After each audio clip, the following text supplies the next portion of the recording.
It's on.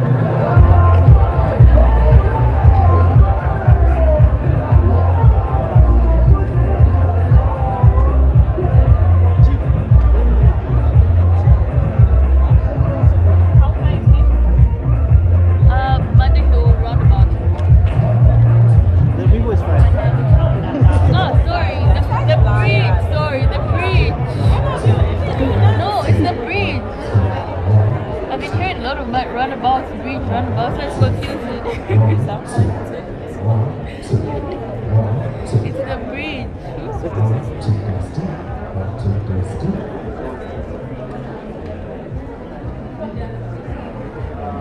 One, two, test, check. 1, 2.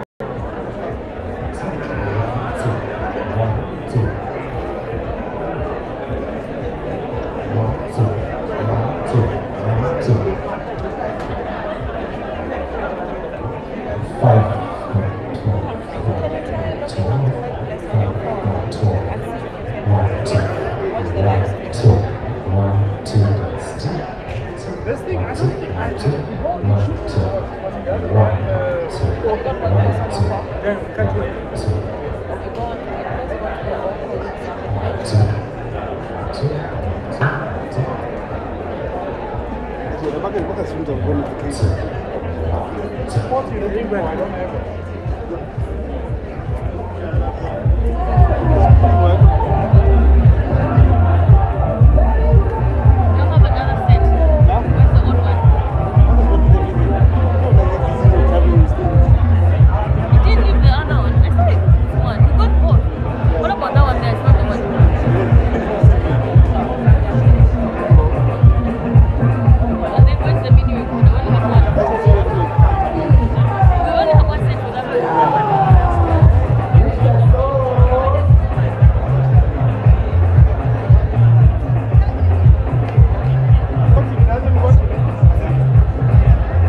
We'll be starting the town hall shortly.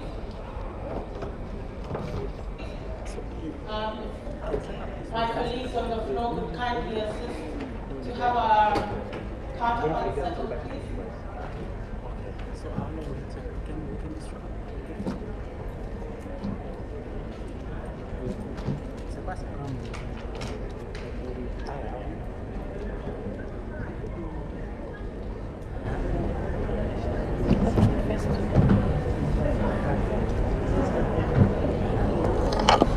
Okay, so good afternoon, colleagues, once again, and thank you so much for coming through.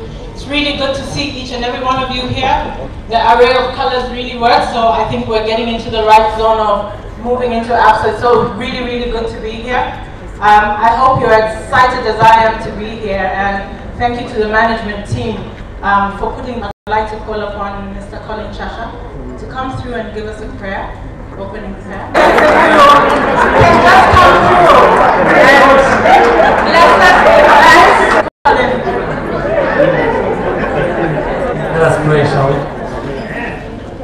Lord, every single day, we thank you that this is the day that you've made, that we rejoice and be glad in it. Thank you for this gathering of colleagues. We pray that Heavenly Father will be amongst us as we deliberate, as we share ideas, as we ask the questions, that the spirit of love and understanding shall indeed be our portion this afternoon.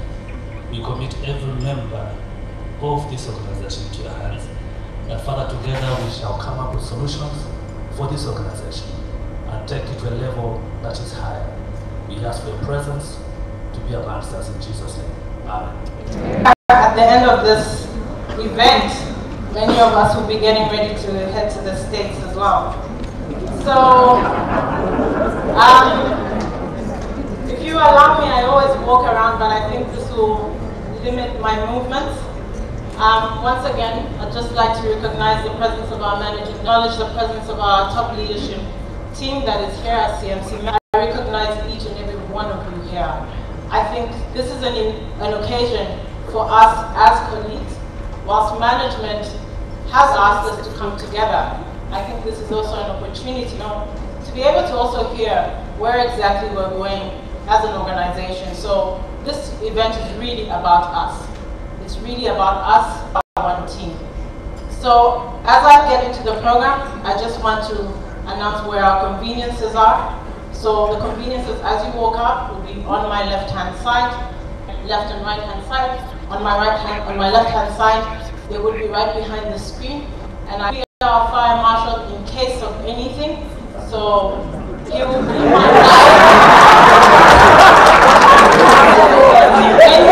casualties, but just in case, you can be rest assured that I do have the right hand right beside me. Thank you very much.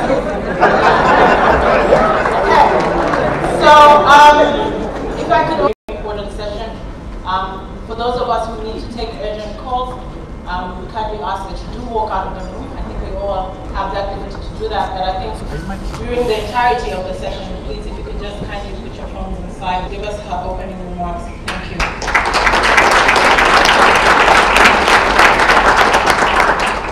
Thank you very much, Manji, and wow, are you standing by choice or by the non-standing? So I don't know whether it's by choice or Mary. We've got about 6, 7, 8, 9. Who else has a seat next to them, guys?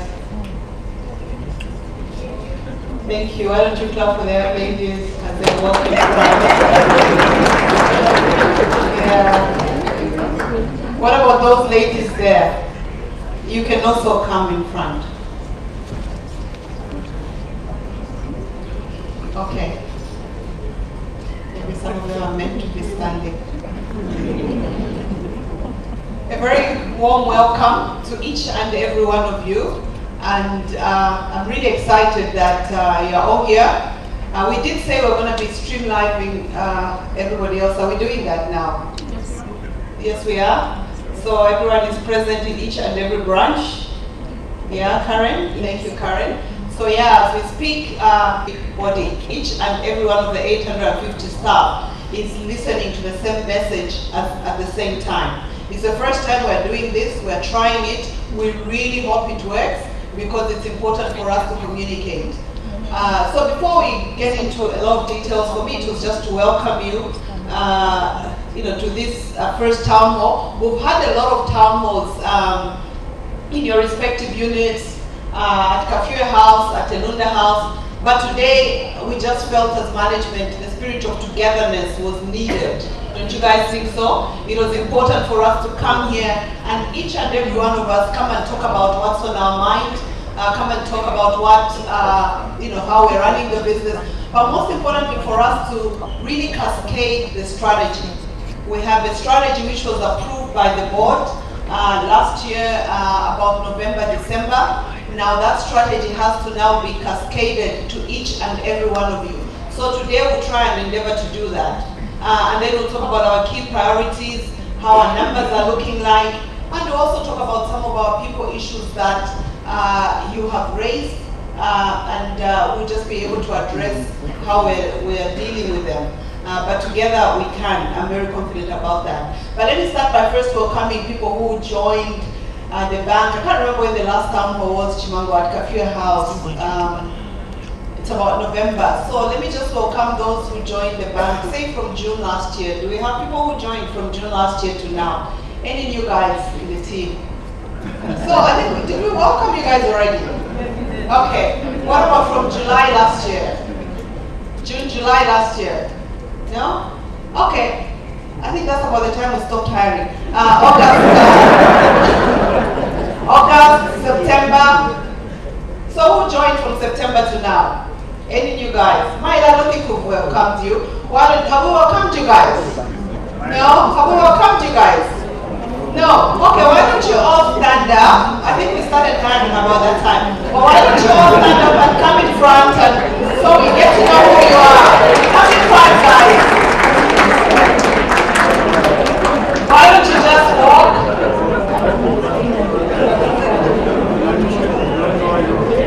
So you all know them, guys? Yeah?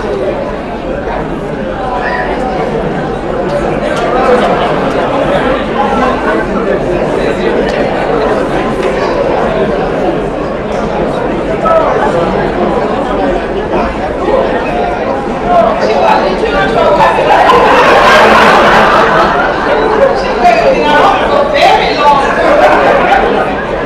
So guys, these are new hires from other banks, from other industries.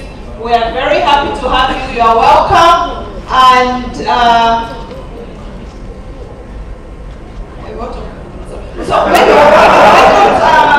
each and every one of you just welcome them with a Barclays clap.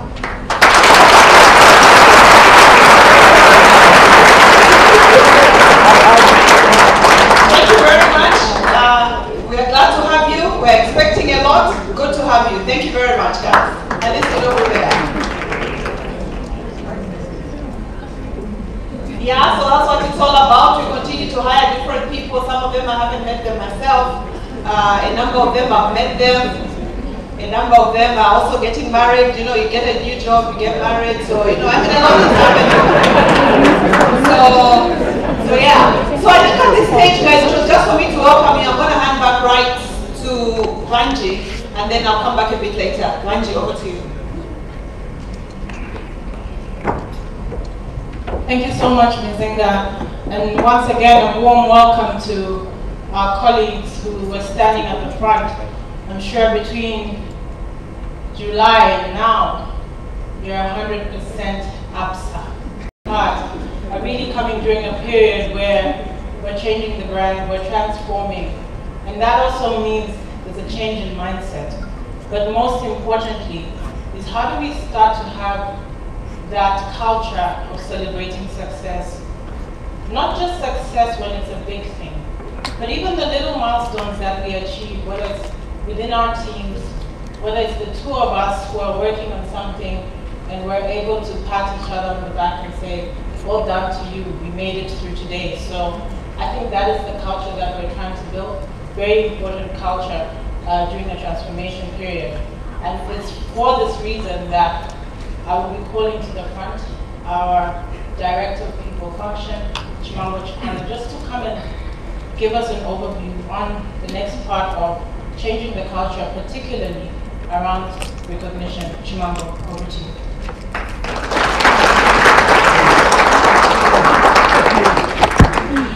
Hi, everybody.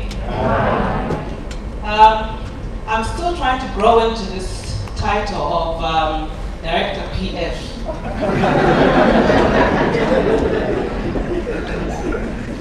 Especially when we say it in front of people who don't know us, they look at me very strangely like this. So I'm still trying to grow into the title. How's everybody feeling? Doesn't sound great. How are you all feeling? It's Friday. Yes! It's Friday, guys. It's Friday. You know, so as Muzinga said, this is the first town hall we're having of the year. The reason that we're doing this is because information is power. We want to make sure that you know what's going on in the business. We've had a lot of feedback that we don't know what's happening, there's no communication, nobody tells us anything. So we really have made it absolutely P1 priority that we have a town hall, and at least the first one must be done by the MD herself. So you hear it from the horse's mouth. Sorry to call you a horse.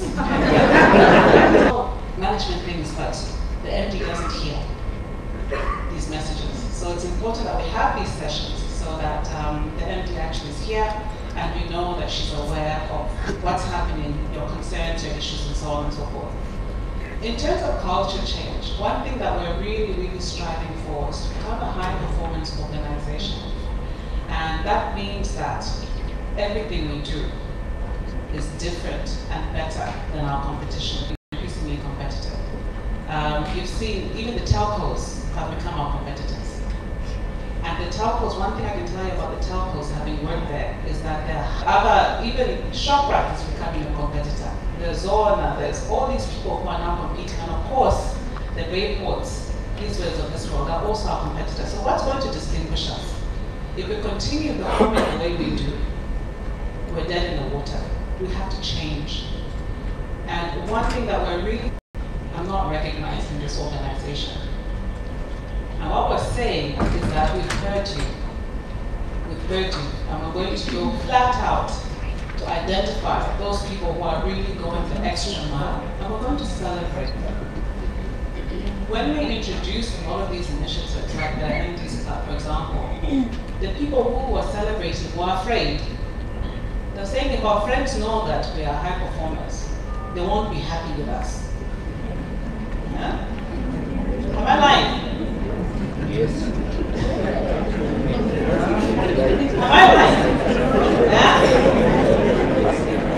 Listen, please, don't expose us. We won't survive. People won't be happy for us. And to me, that's a wrong culture. Instead of us saying they must come down to where we are, we must say, what did they do to get there? I must also get there. That's how we should be thinking. That PhD we talk about, it's got no place here in Barclays Bank.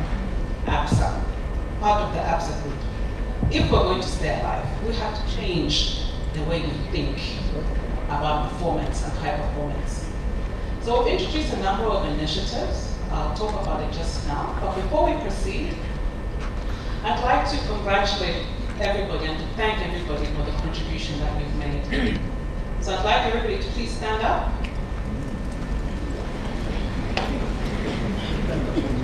And pat your neighbor on the back and tell them well done.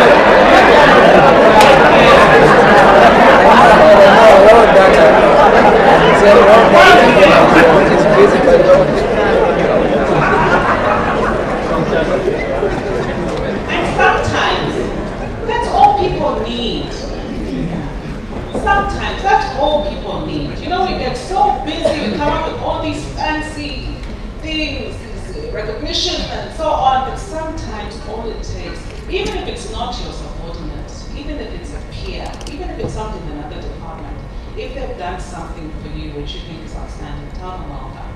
Pat them on the back. Sometimes that's all it takes. So well done, everybody. It was a hard year last year. I think it's going to be tough this year. But we're brave, we're passionate, and we're ready. I'll be quick now. But I'd like for all of those who are outstanding performers to please stand up, and for everybody else, let's not look at them and say, let's clap at them.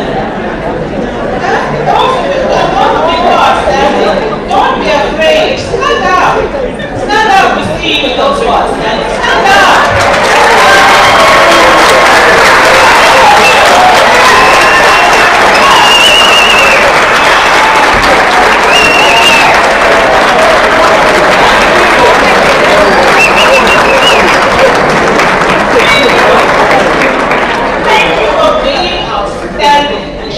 How it's done. Thank you very much. And next year I'm going to be one of you. I'll be one of you next year. Well done. Thank you so much. And thank you for that's the spirit. That's how it's supposed to be done. Don't bring the audit papers. I want to audit that person to see how. No. That's not how it works. Okay, so thank you very much. Then the other group I'd like to recognize are those employees who were promoted. Last year, last quarter, there were 33 people who were promoted. Please stand up. Don't be afraid. Stand up. Those who are promoted.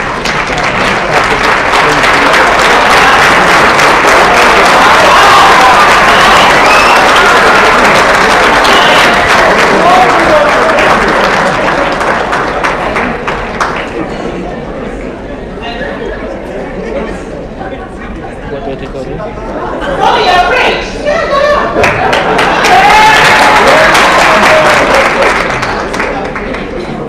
Bruce.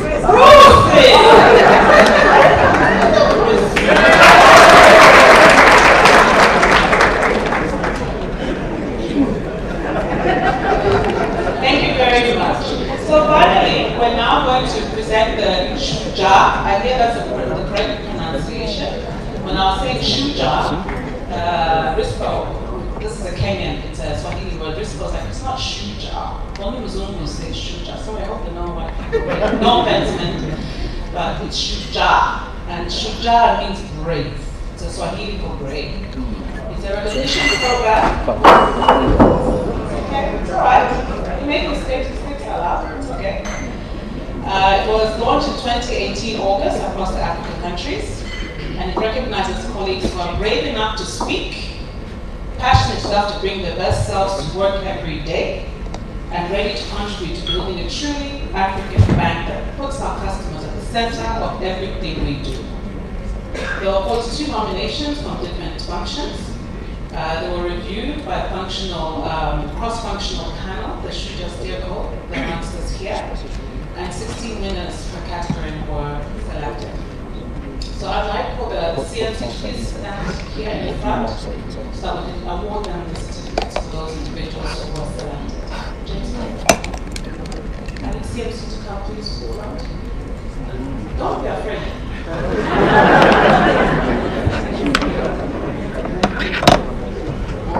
Before we start, I've got an announcement. Vehicle number ALB 7886 blue.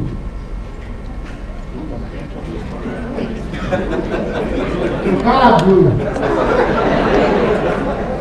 You have looked something. So you need to go move the vehicle.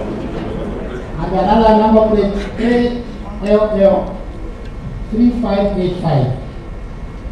Nissan red.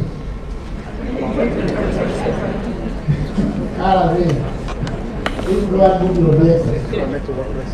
Thank you. Okay, you ready? We have to do this quick. So, the following are special awards. Number 1, Sandra Nawa.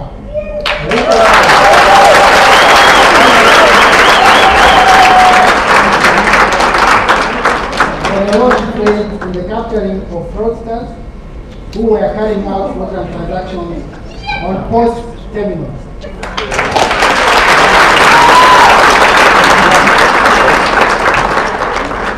Number 2, without a branch.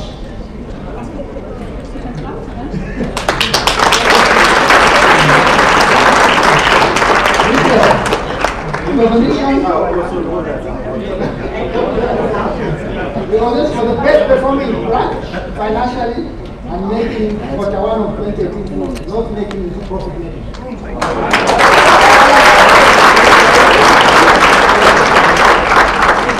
Number 3, Mary Kaboom.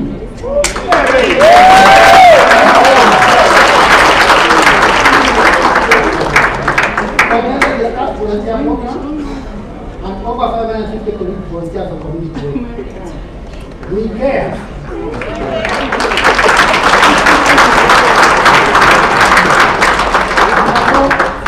The number of full operations.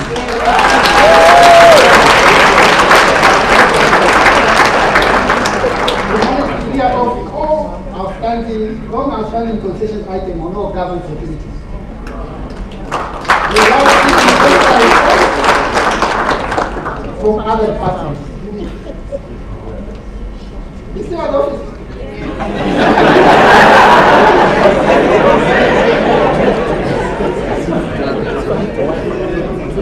Number 5, Wanji Mfunguro.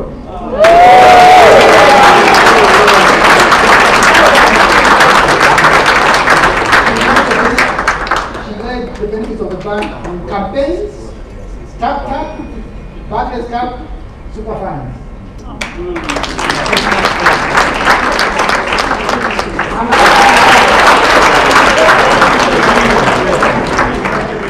There's a work from the trading desk in markets alone, practically for a full year. The team managed both FX and fixed deposit income.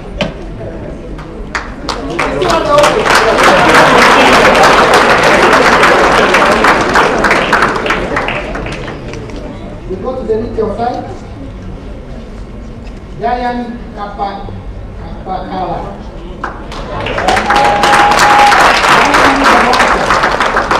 Yes, branch manager.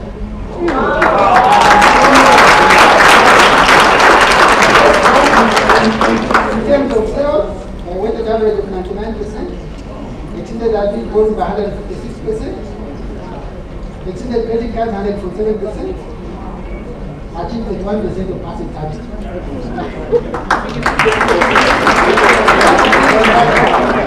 This is from a needs improvement branch to a top performing branch.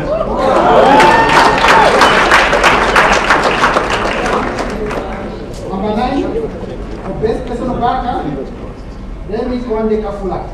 Torwezi.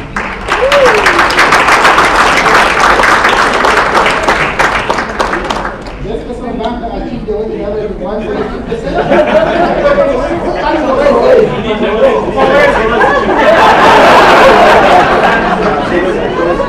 Number 10, Model Chope. Best personal banker.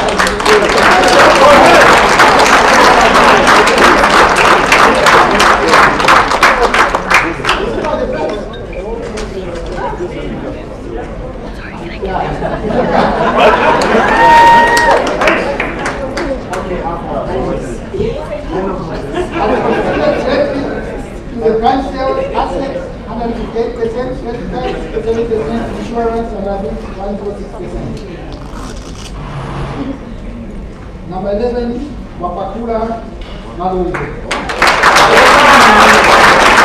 Shurunga.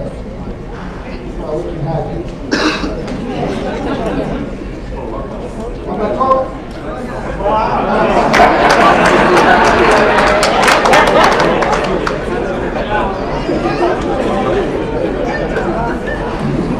Number 12, Brenda Chuma.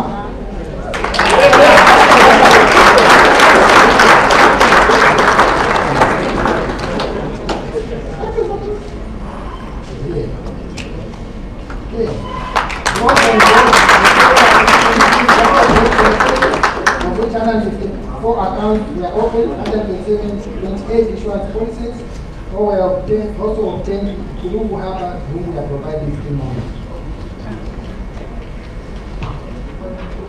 Number 13.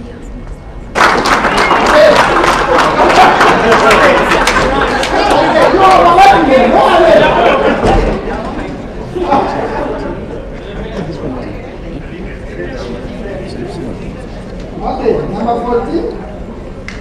Martha Namutanga, best player.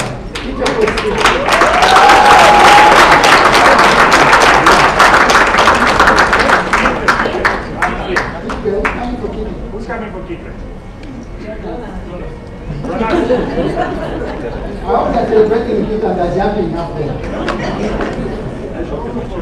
Number 15, Sharon Maskaki.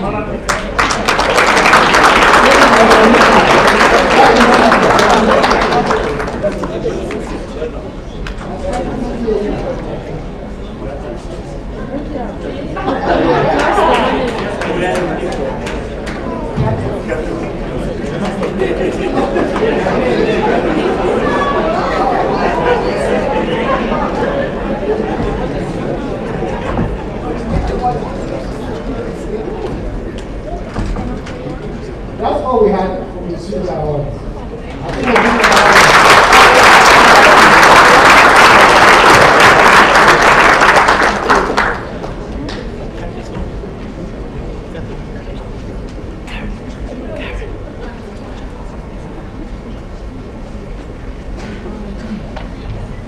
Thank you very much for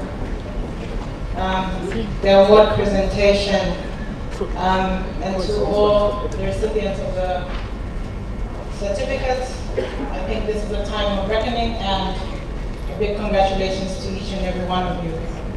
I think we were trying to call our colleagues, so whilst announcements were happening, we were also just checking that some of our colleagues who were being recognized were actually watching, so we can be rest assured that we do have our colleagues out in branches.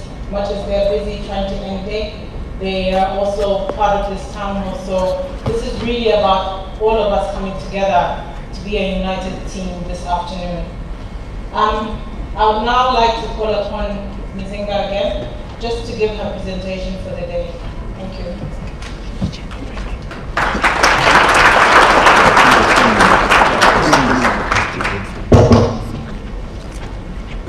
Up to all the winners, all the Shuja winners.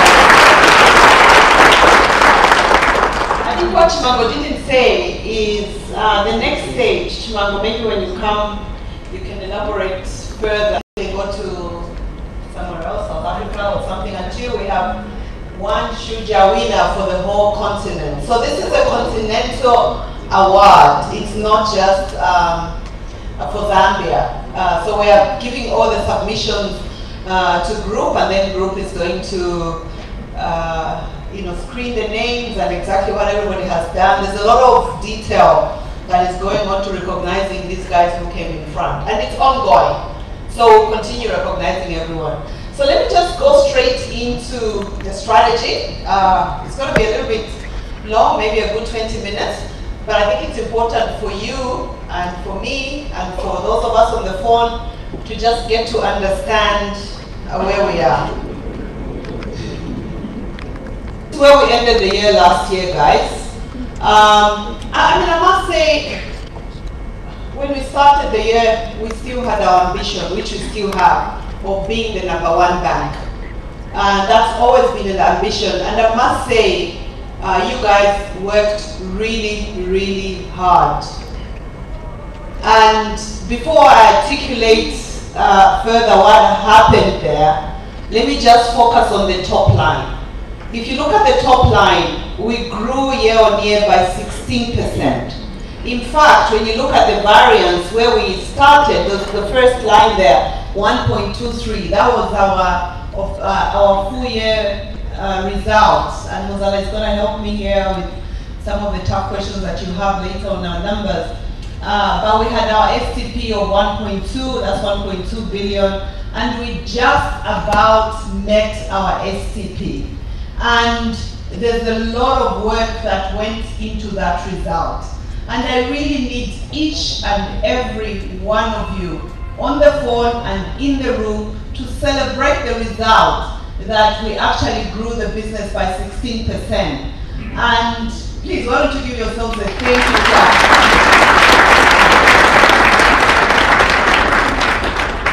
It is a journey, guys. It is a journey. And we didn't end up first in the market. We ended up third. So we were top 3. That's not where we should be. We should be the #1 bank. But we didn't end up there. When you look at the profits before tax, which is the last line, we ended up #2. Stanbic was just about slightly ahead of us. If we didn't have the issues that we had there, which I'm going to talk about briefly, we could easily have been profit after tax, profit after tax. At the end of the day, that's the number that really matters, because that's the money that, you know, we bank. So why don't you give yourselves another thank you, well done.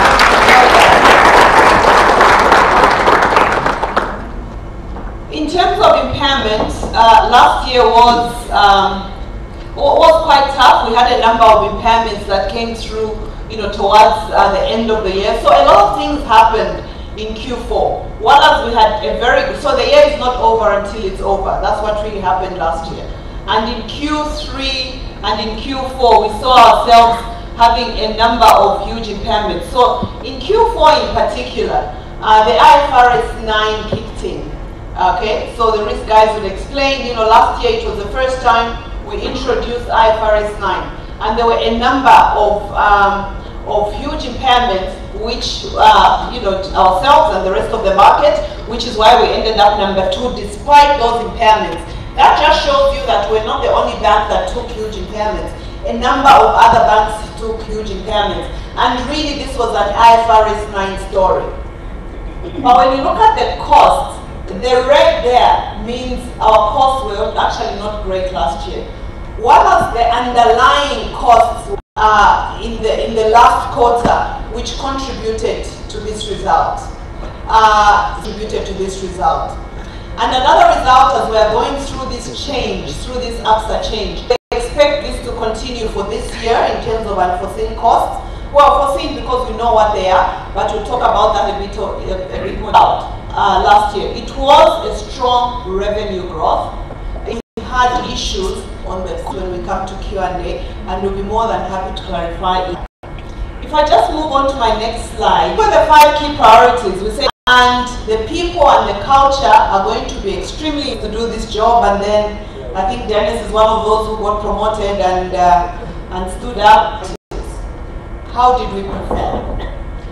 We've spoken about deliver the firm, but having said that, in a number of relationships in CIB, we achieved primary banker status. And I'm not going to go into the details to mention the names, just because Banja is very quick to remind me that in a big town hall like this, we can't really mention names just because of Chinese law and confidentiality of customers, even if it's an internal event. So I think it was important to really recognize CIB for achieving primary banker status on a number of clients. And what do we mean by that? We mean that they are at least buying more than 3 products with us. You know, so it's not only that they have a current account, but probably they're doing trade with us, probably they're doing FX with us. They are really doing a lot more in the bank beyond just coming to the bank and saying, I'm just coming to bank with you. Yes, they're multi-banked, but the majority of their wallet is with Barclays. So that's really what we did. And we also say, deliver the firm, we needed to look at the value chain. Meaning when you look at a client that has gone public like Mamba Collieries, we should be able to say with them, Bruce should be dealing with them on the supplier side, and retail should be dealing with them in terms of value chain. And that's really what we did. I mean, at this stage, I just wanted us to recognize Banja and her team for that. Just give them a thank you clap for that. I mean, they definitely did a good job. And I think in addition to that, I think it's also important for me to just mention 1 or 2 people here. And I wanted to thank Theo. Theo, why don't you, we'll just clap for you, Theo and Bridget. And these guys really did a good job in landing mobile bulk disbursements. And but I can explain a bit later what that means, but they landed it and the customers were happy, that's what matters.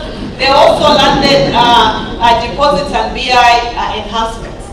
So Theo, we thank you, between yourself and Bridget, you really did a great job. So a lot happened in corporate, but I just thought I'll pick one or two things that really moved the dial for us last year as we are coming into this quarter. Some of the things I'll mention would have been in this quarter anyway, but that's okay.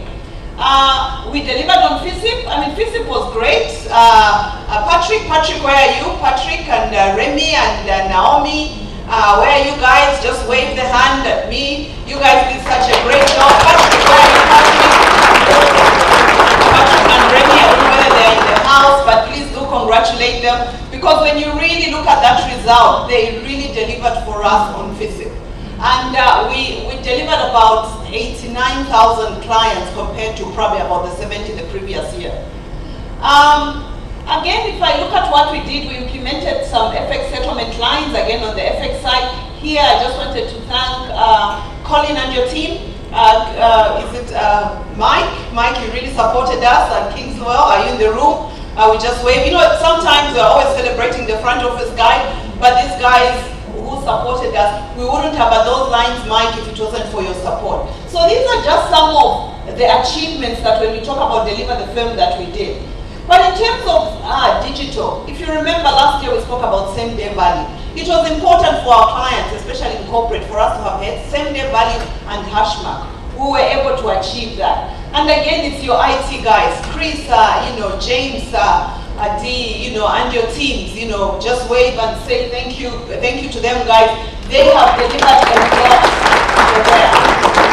We were able to, I'll go straight to Kongola, and I wanted to, I don't think Tandiwe is in the room, but if she's back now, Tandiwe Lungu. Tandiwe worked very hard on Jumo and Kongola. She literally owned it. She had the entrepreneurial spirit. So again, why don't we celebrate Tandiwe for that? I think in terms of the people that were promoted, but if you remember, we also launched the Women in Leadership Mentorship Program, and also that women and women. So what about the men? So we launched the men's club. I don't know whether it was last year or this year, Mato, for boys to men. I mean, I must say, for me, I was called to speak, and it was difficult because I think men need to open for men. But I mean, it was good. It was good. We respect all the men, so it was quite difficult to stand up there and say you should do this. But anyway, so it was good. I think it was good. So we just want to acknowledge, but I also want to acknowledge, Andrew Sunge and Christina Mwale, who really performed very well on the business banking side. I don't know where they are, Andrew and Christina. And also Christine, if you remember, Christine Peary, if you remember last year, BB were like, BB, where are we taking the business? But when Bruce, came working with his leadership team, with his whole team, they were able to actually exceed our numbers by the time we finished the year. So we also celebrate the BB business there. And also the SME didn't disappoint with Pamela Sakala there, so Pamela will celebrate you as well.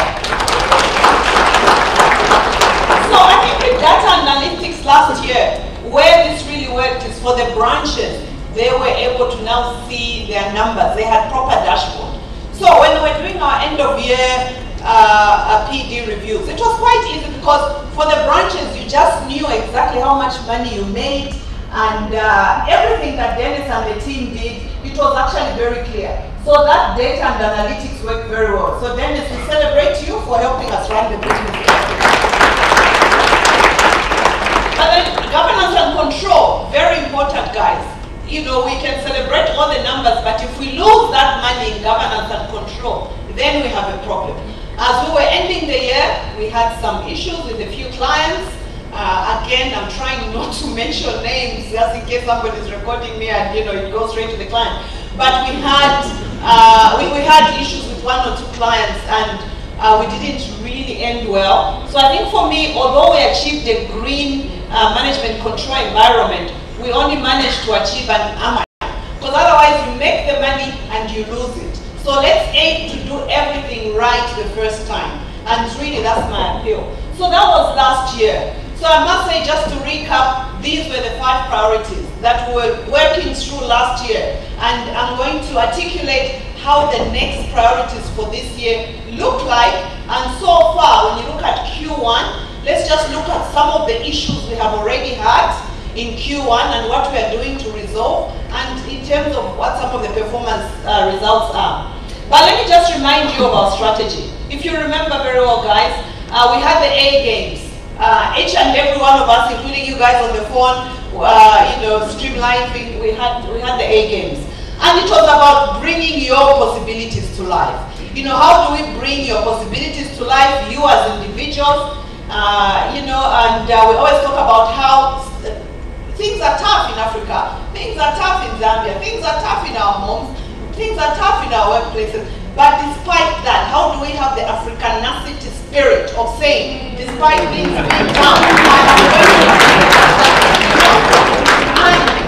being tough, we can make it.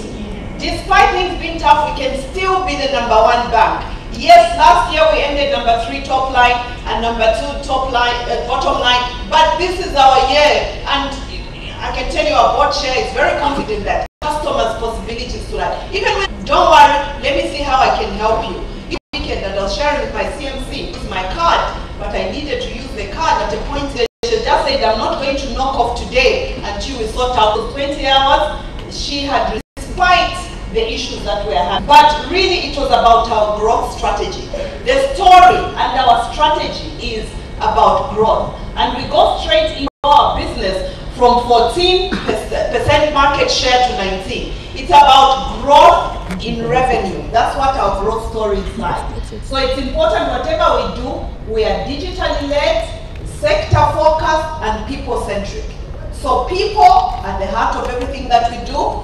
Sectors, we've chosen a number of sectors, i.e. manufacturing, agriculture, mining, energy, telcos. Yeah? Okay, let's start again. So we've got the telcos, we've got the manufacturing, we've got the mining, we've got the agriculture, and public sector. So those are the different sectors that we're going to focus on. In some cases, we'll do more than the others, but that's what we're going to do. And we're going to be digitally led, meaning all these products that we've been launching, we'll continue with them, and I'll talk a bit more about that. In terms of corporate, it's very clear that we want to become the industry leaders. In whatever we're doing in corporate, we should be the industry leaders. In markets, we should be recognized as the FX industry powerhouse. So when a customer thinks FX, they should be thinking about us. In business banking, we should restore our market share through the value chain in corporate. So business banking proposition for us will be about the value chain. Banja has her clients. So as Banja has her clients, Bruce is going to look and focus at that value chain. It's safer for us if we do that, because we'd have already, Colin and his team and Kennedy and his team would have already reviewed the credit process, and then he comes in, Bruce and his team, to just make sure that they look at the value chain before retail also comes in. So that's really going to be our focus.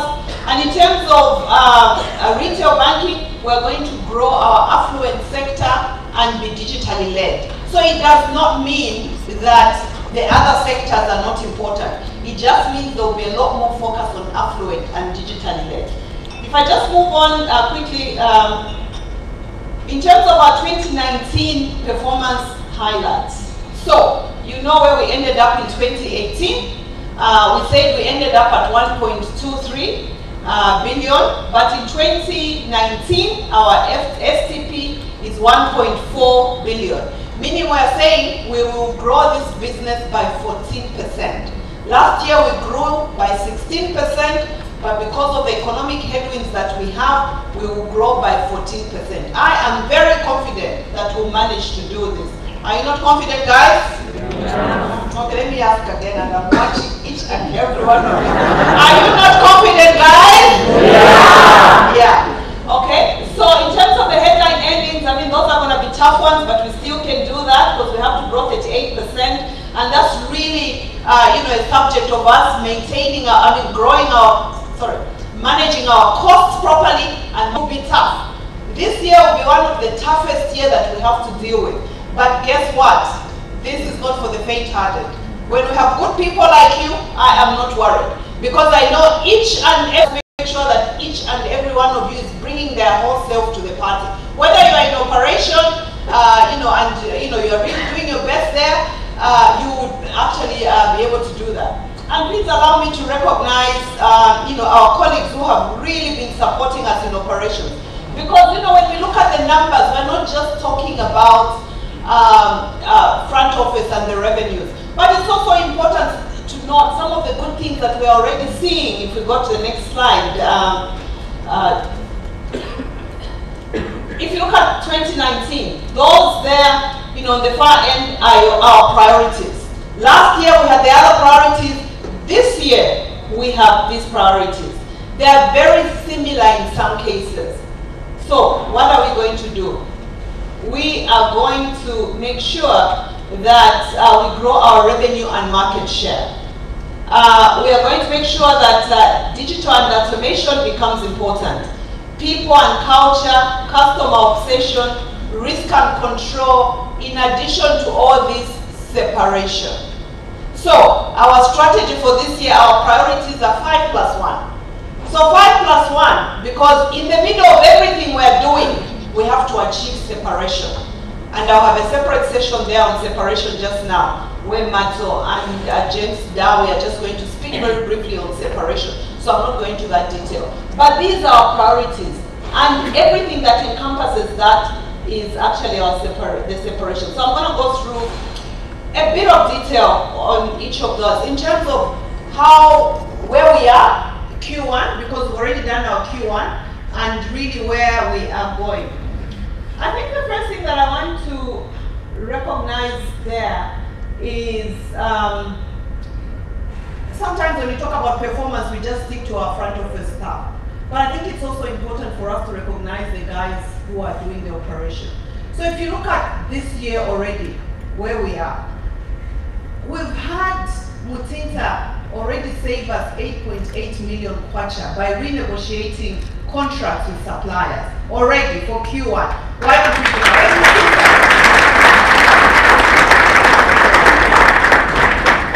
So when you say grow our revenues, yes, the guys in the front office will do their part, but if we can all support. So Mutinta has been able to save real money, 8.8 million kwacha, and we really recognize you and appreciate you for that. We've had, systems have been an issue, but we've been able to have stability, more stability now than we've had in the past. And if you look at some of the system stability we've had, it's our colleagues like Christopher Lalusha. Where are you? Christopher, are you in the house? Yeah, Christopher, thank you so much for your support. So guys, let me just explain this, and I've explained it many times. Please don't feel tired celebrating your colleagues. And don't feel bad celebrating your colleagues. Because when it's your time, we also celebrate you. So, why don't we celebrate system stability?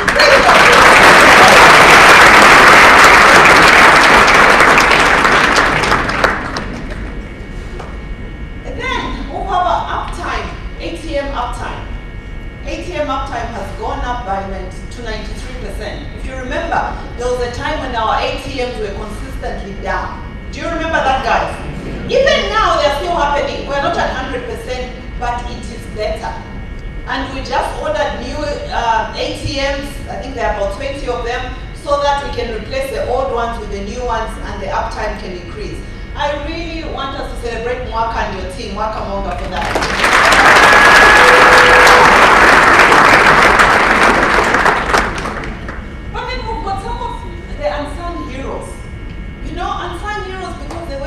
Quietly in payments there.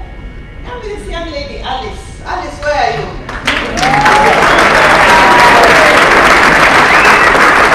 Do you guys know Alice? Yes. Do you know Alice? Whether you like it or not, she knows how much everybody gets. Because she processes payments. You understand? Isn't it, Alice? So that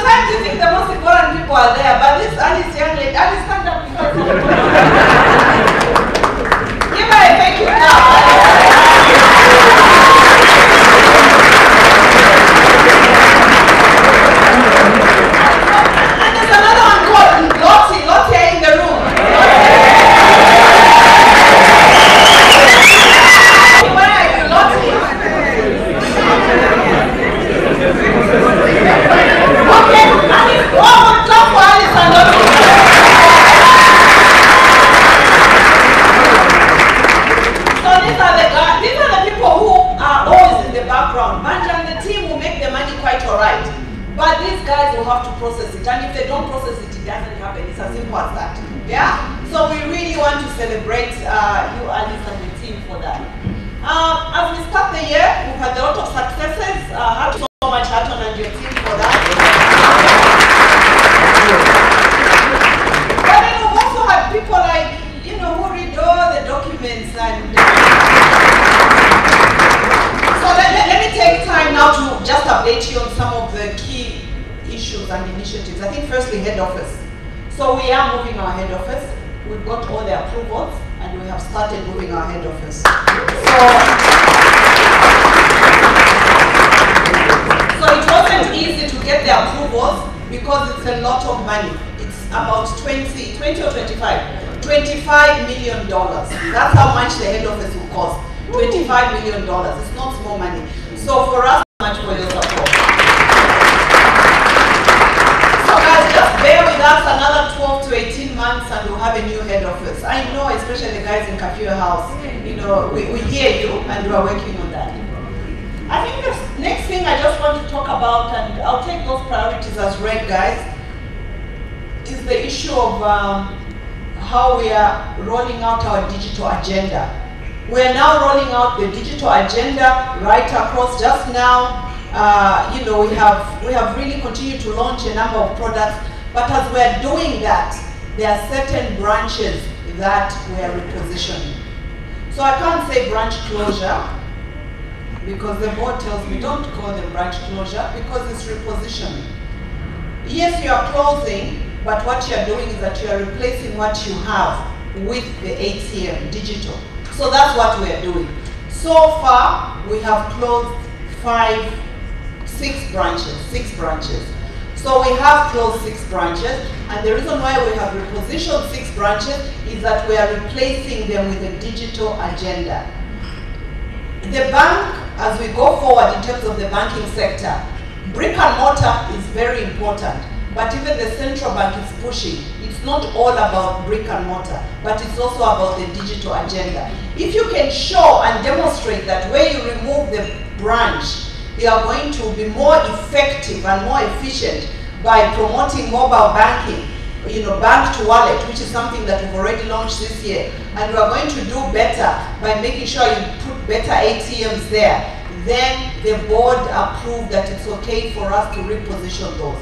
We are not repositioning, and I'm calling them repositioning as opposed to closing, because when you close, you leave, and you don't leave anything for the customer. But where we are closing, we are repositioning them and making sure that the customer is still well catered for. So that's what we have done, and we'll continue updating you on this agenda. We should have done that before, where we should have come back and said, this is what we want to do before we do it.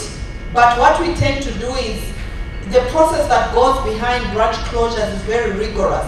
Hatton and the team go around the whole you know, area and speak to the mayor, the councillors, everybody who matters there, to explain the process.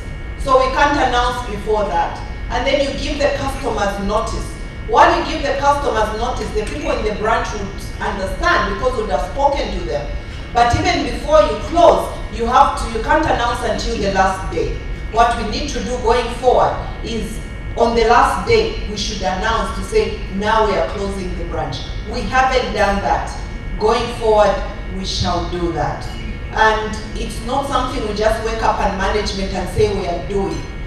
There's a rigorous process that goes on with the board for them to be able to approve that it's the right thing to do for the business. So that's where we are. We have closed 6 branches for now, and the main thing to note, nobody is going to lose their job. Nobody's even, guys, everybody has a job. Won't even pay off anyone because everybody has a job, you know? So now don't be worried, oh, am I going to be paid off, VSS, what? None of that, none of that. Everybody will continue being here together with all of us. Happiness, guys?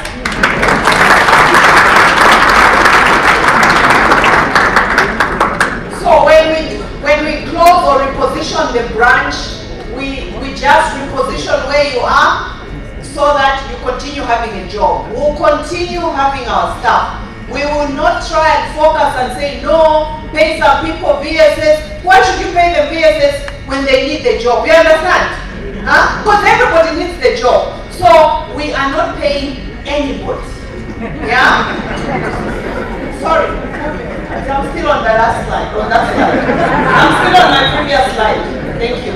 I'll tell you. I just want to talk about the people agenda.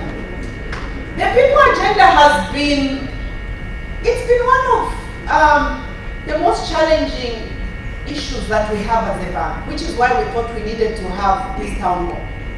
I think firstly, we're going through a transformation journey. We're going through a transformation journey where we're moving from Barclays to ABSA.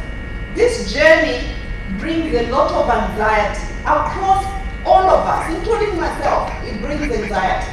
It brings anxiety because you're wondering, number one, am I going to lose my job? What if they restructure? I've heard they're restructuring somewhere else. I want to reassure you, you will not lose your job and will not pay you off. So I think there will be no VSS because we need you to be comfortable that you have a job. So I think that's one.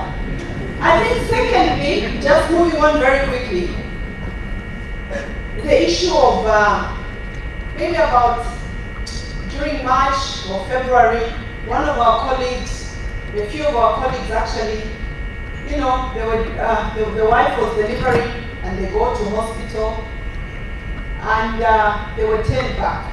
They were turned back because they were told that Suncare doesn't accept medical facilities with you guys anymore. So we have said to you, we provide full medical facilities.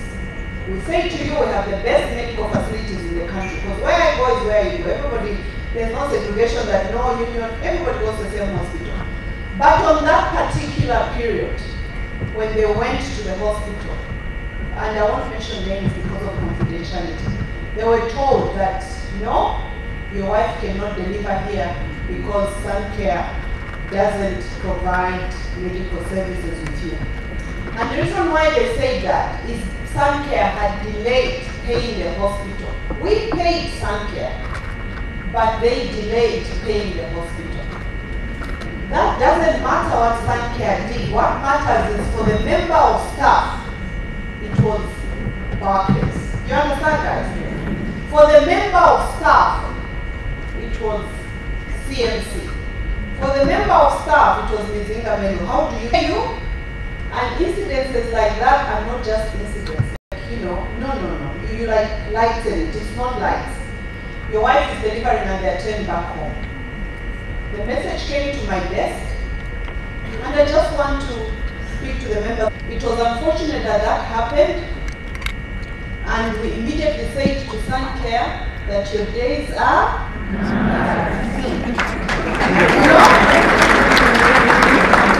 you have to work very hard to Chimango decided I'm going to, so that if it was Suncare that comes back, still take accountability as management. We should still manage the bank in a way where when our members of staff we are now putting in place, we have a governance process around retendering medical schemes. And we are going to retender that according to the governance process. But in addition, we are going to add 1 or 2 seats on the table who will be part of the voting so that you are all represented.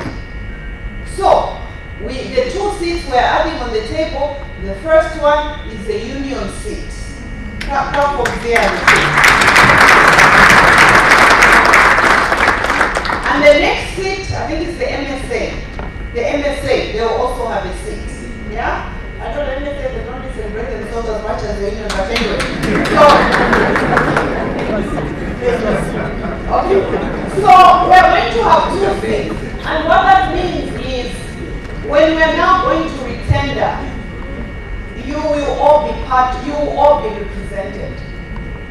But most importantly, the challenge I have given myself and my team is what happens next time when a provider lets us down.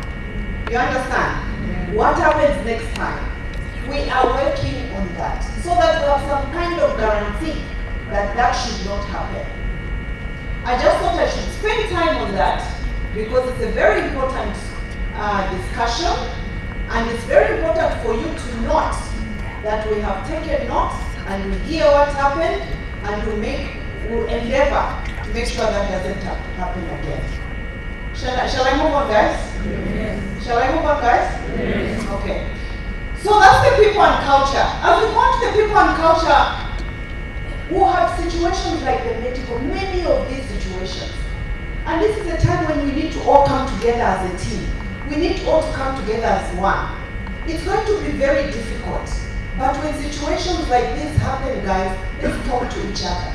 Each and everybody in the bank should have Chimango's mobile number just like that. Okay? Each and everyone you should have, even your boss's number. All these guys who are sitting in front here have their mobile numbers. When something like this happens, call anybody, call them. You understand? Call them so that they know something like that has happened. Whatever time, just call. Vincent will call me many times, oh, we have a fire at Elunda. Okay, please, it doesn't matter what time, we won't go to sleep until it's resolved. It's okay. That's why we are all here 24/7. So during this transformed time, there will be a lot of anxieties. There will be a lot of, I don't know where I stand. There will be a lot of, do I still have a job? There will be a lot of, what about medical for my family? Guys, we are in this together. I just wanted to tell you that we are in this together.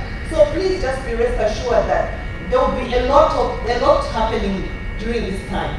Some of the issues that have been raised about the issues about the PD system. No, the PD system is not right. My manager is not fair. My manager doesn't like me. My manager was told by CMC to change the rating. Then they changed. They told me, no, it's okay. But when they came back, they said, don't worry. They just told me, change it. You know? Does that sound familiar? You know, guys, sometimes you have to understand on the lighter note. Number one, you start by saying, you are very strong. When you know that and you even tell them you are very strong. And then you know that Leslie will bring them down. Because they will say, really? And then they come, you see, me, I think you are very strong. But those people, we hear you guys, and we're working on that. We hear you. Chimango is going to be working on training alongside all of us to get that right. But the PD system is going to be a journey. But we're a performance-based organization. Meaning those who perform, their outstandings will celebrate you. Those who perform, they're very strong, will celebrate you. Those who perform, the strong and the good will celebrate you. Because even the good are doing their part. But those improvement needed will carry you along. Hopefully you change along the way. Even me, I'm learning to carry non-performance. It's hard, you know? But it's hard. Like for me, I'm like, guys, I mean, either do your work or, you know, so, but it's not easy, right? It doesn't come naturally. But we will do our best to carry you. Please don't feel you're alone, because whether your improvement needed will carry you along, because maybe next year you change. So there's a branch manager who tells their story. Manji was just telling us today. And I'm not even sure whether he doesn't mind me saying it, but maybe he does, so I won't say his name. But by the time I finish the story, you'll know. At some point, there was improvement needed. You understand? Right now, he's the best performing branch manager in the bank. You understand?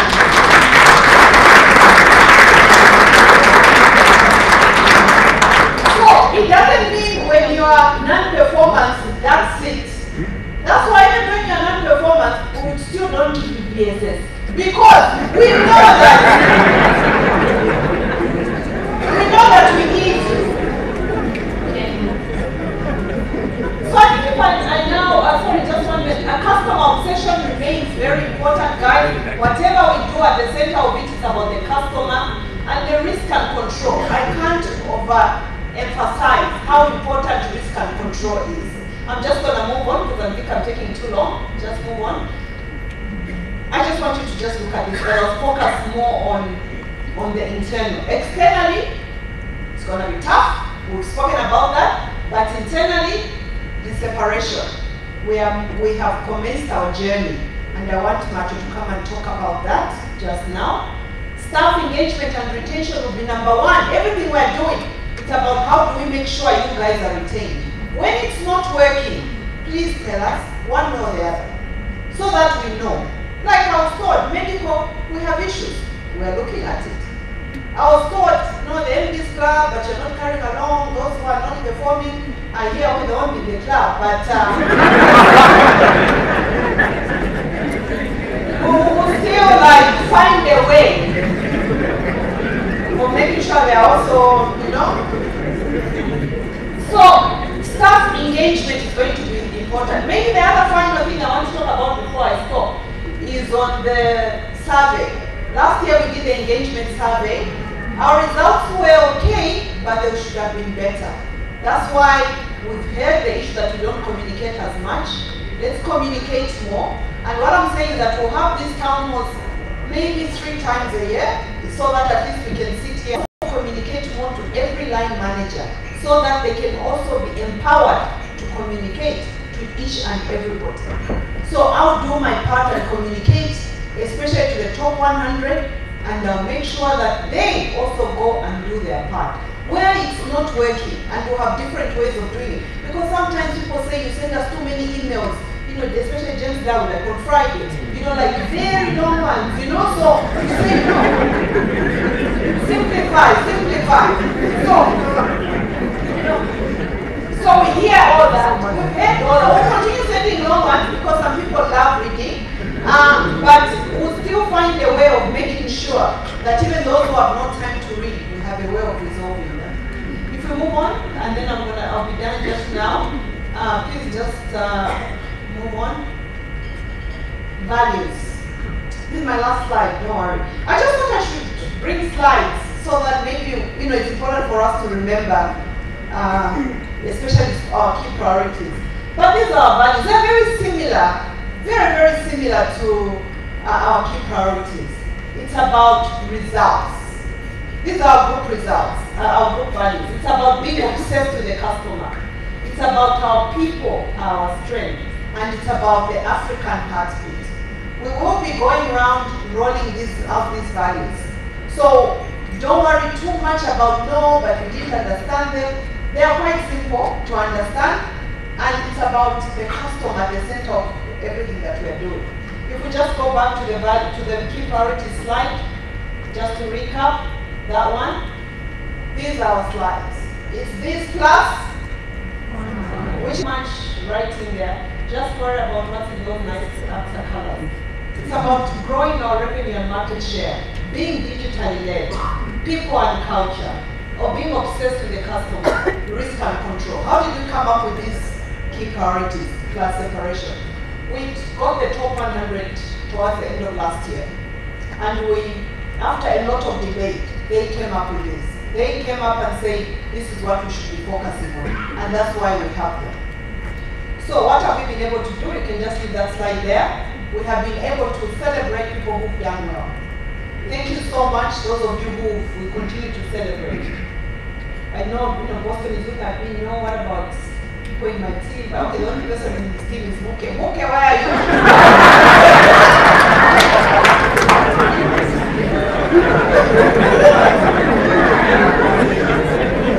So we will celebrate you. But we also really want to celebrate. Mary will celebrate it. Thank you so much, Mary. Mary does a great job on citizenship. Everything that we do on there,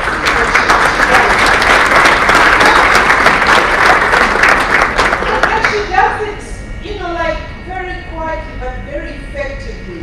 And we thank you, Mary. You always make us look good. You always make the bank putting us on the map. Thank you very much for that. Whether we are running in the morning at 05, Mary will still make sure that we run in style. So thank you, Mary. Compliance. Here I just wanted, the fraud, the issue of fraud should not be underestimated. Last year we prevented a number of frauds. And we must continue, because otherwise we make the money and lose it in frauds. We make the money and lose it in frauds. And there are some people who do really, really well. But again, just to recognize, we've already recognized that I was recognized, you know, again, Sandra, right? Sandra. Sandra, thank you so much. Thank you so much. You're not in compliance, but you prevent the network. You guys are saying that. No, your friend does it. Don't be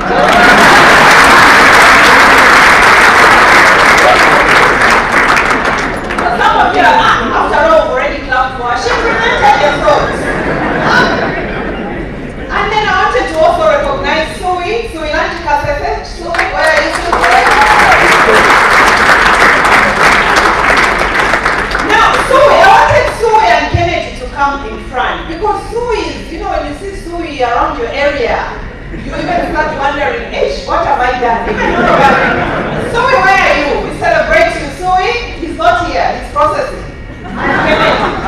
We celebrate Sui and Kennedy. They are not in the room. Thank you so much. And two more people. I think the other one is, you know, this young man, young lady, because the name anyway. You know, some names are like mine, unisex. But Kotlipa, such a nice name.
Your business heads will go into the detail, but we have to achieve that. What's the number, guys? Number one bank. We will be the number one bank. We have to achieve that. Moving on. These are our priorities. Revenue and market share, digital, people and culture, customer obsession and risk. Plus, and moving on, and moving on, and moving on. And these are our values. Thank you very much, guys.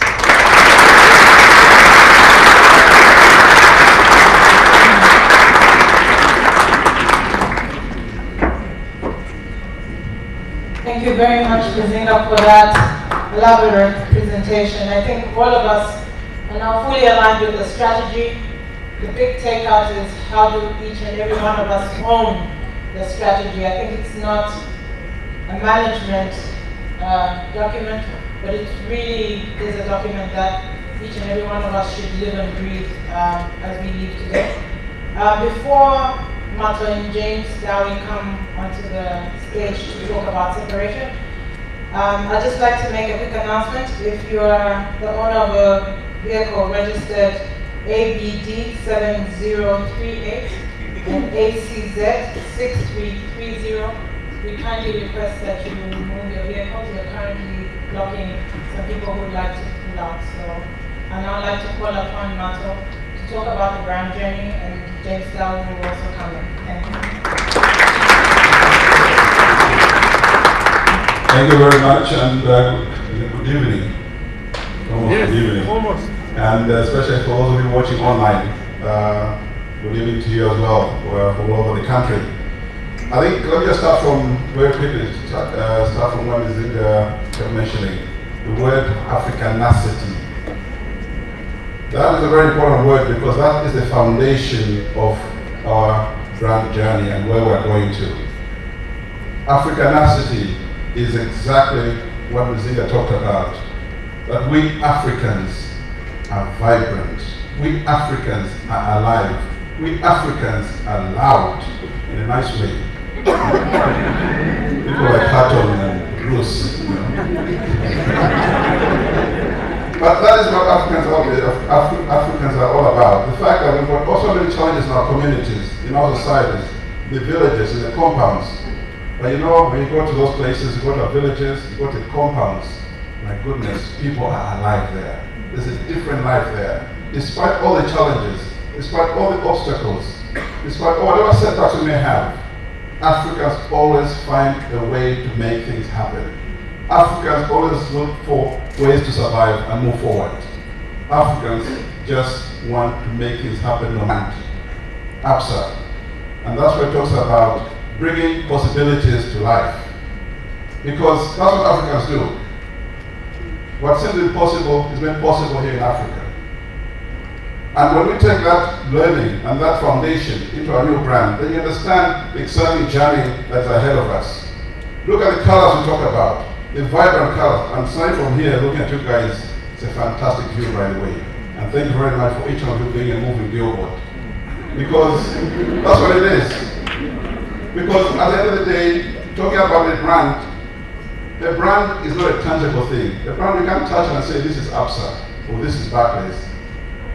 A brand at the end of the day is you and me. You are where what we call the moment of truth, the touch point for the brand. And so let us show that we are living the real value and the brand promise of bringing possibilities to life. It's about how we conduct ourselves, how we want to make a change going forward. Because if we make a brand promise and say we are going to bring your possibilities to life, it's about how we conduct ourselves. And think about it. And Bizinga saying don't mention names, but I always give this example and I'll give it again because I want you to keep remembering this. There's a newspaper I will not mention, but they have a slogan, we serve the nation without fear or favor. I don't know if you believe that. And that's how a brand can be one way and the brand promise another way. We don't want us to be like that, right? We are saying we'll bring our possibilities to life. And then maybe the way we're conducting ourselves is like, oh man,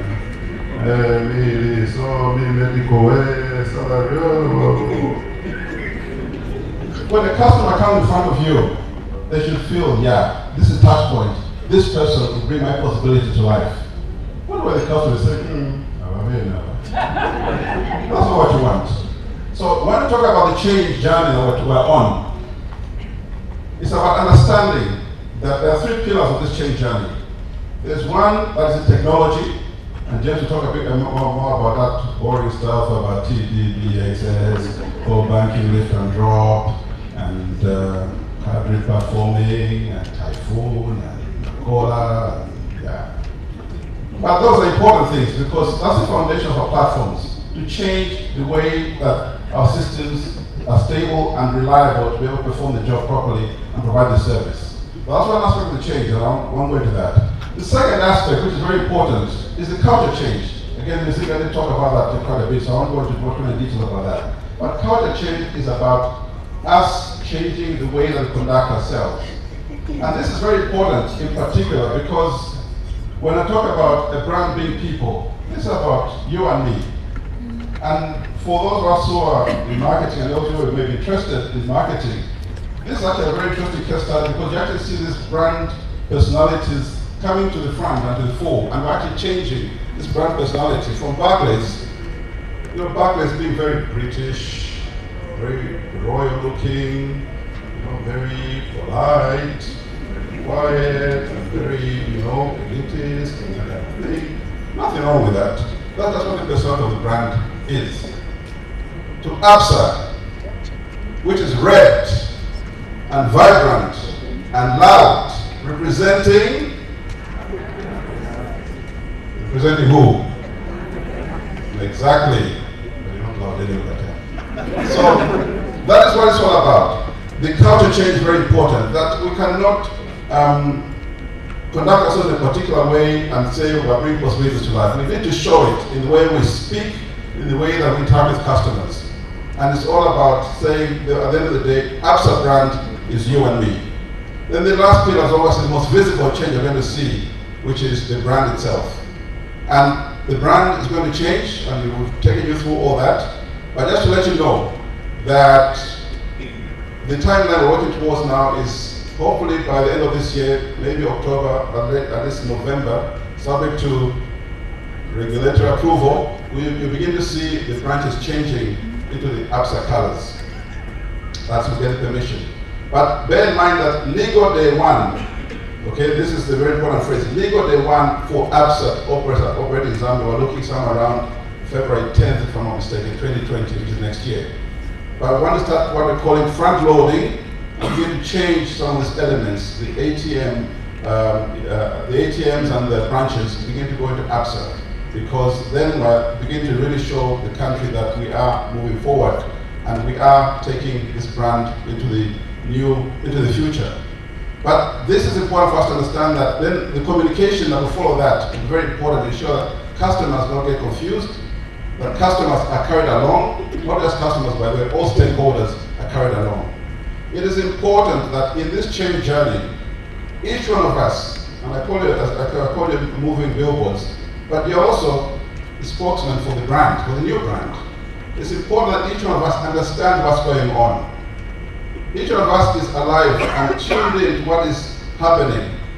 That we're able to explain, because at the end of the day, when anybody comes to us, we should be able to say, whether it's any one of you, explain with confidence, I'm very sure where we're going. We're going to a better place. We're going to this journey, we've been on this journey, and we're now taking destiny into our own hands. That we're going to provide better services and a better platform and better system platforms to deliver services to our customers and indeed to any other stakeholder. But also understanding that when we talk about this journey, as coming from 2016, February 2016, when we set up Barclays is Leaving Africa, where we are today, we've come a long way.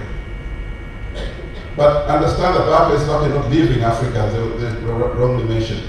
Barclays has reduced its shareholding, so they are part of us. But my appeal to each one of us, and even those of us watching online, is that and you may ask yourselves, first of all, what's in it for me? You are part of history. You are part of building a legacy. It's not every day you get a chance in the world, in your lifetime, to build a new brand from scratch. This is a life-changing moment. This is part of history. You talk about Barclays 326 years old. Barclays being Zambia for 101 years and all this kind of thing. We see all these brands around us. You have a chance to build a new brand in Zambia from scratch.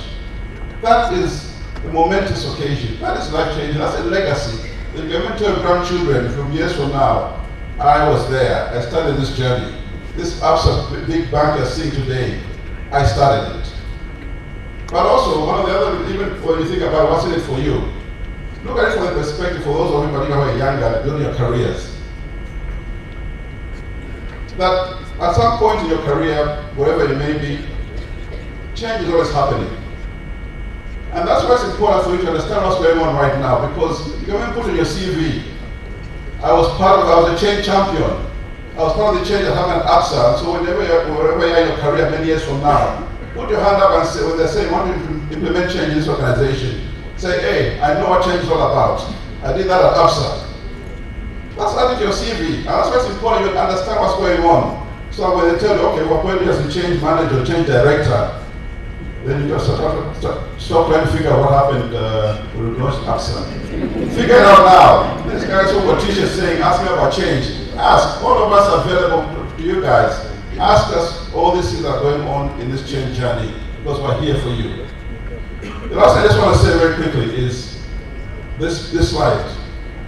When all is said and done, and you're all intelligent people with your diplomas, your degrees, and MBAs and stuff like that, but the Sunday school will never teach you attitude. For us to deliver that brand promise of bringing possibilities to life, we have to be brave. We have to be passionate. We have to be ready. These are very important things that underpin our brand for us to go forward. Being brave means when Manju at some point will ask you, any questions?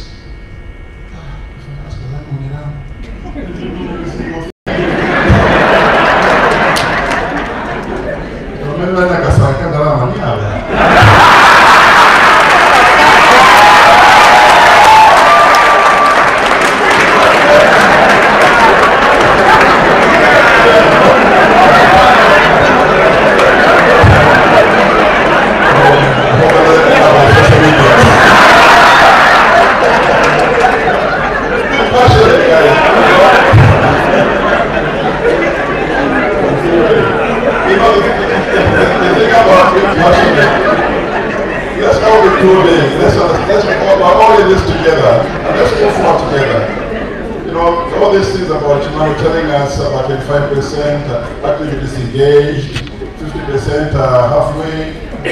I always say, think about a football team. You know, those who are, especially men. Eh? Imagine your Man United, or your Chelsea, or your Arsenal, or your Liverpool, or your Spurs. Imagine 25% of the players on the pitch are disengaged. What kind of team is that going to be? Relegated, of course. Exactly. But that's exactly what we're doing to our company, by being actively disengaged. We're not speaking to the promise of saying we're going to be passionate. Yes, things will not always be perfect. And Nzika did articulate a few things that may not be going right. But look, we've got a job, we look after our families, we may not have the highest salary ever, but we've got enough. None of us looks malnourished here. None of us looks like we're sleeping in the streets. God's blessing and the gift that we have. And that's why we've got to keep moving forward and saying, I believe in what I'm doing. Let's not be like those football players where they have to see me saying, whether win or lose, I don't care. We have to be ultimately ready for the change ahead. And we are going to work hard as MCR, Brand is leading that effort. Make sure that we communicate, and we can always do more work with that. Make sure that we all understand what's going on every single time. With that said, this is a boring man. No, I can't believe you just said that out loud.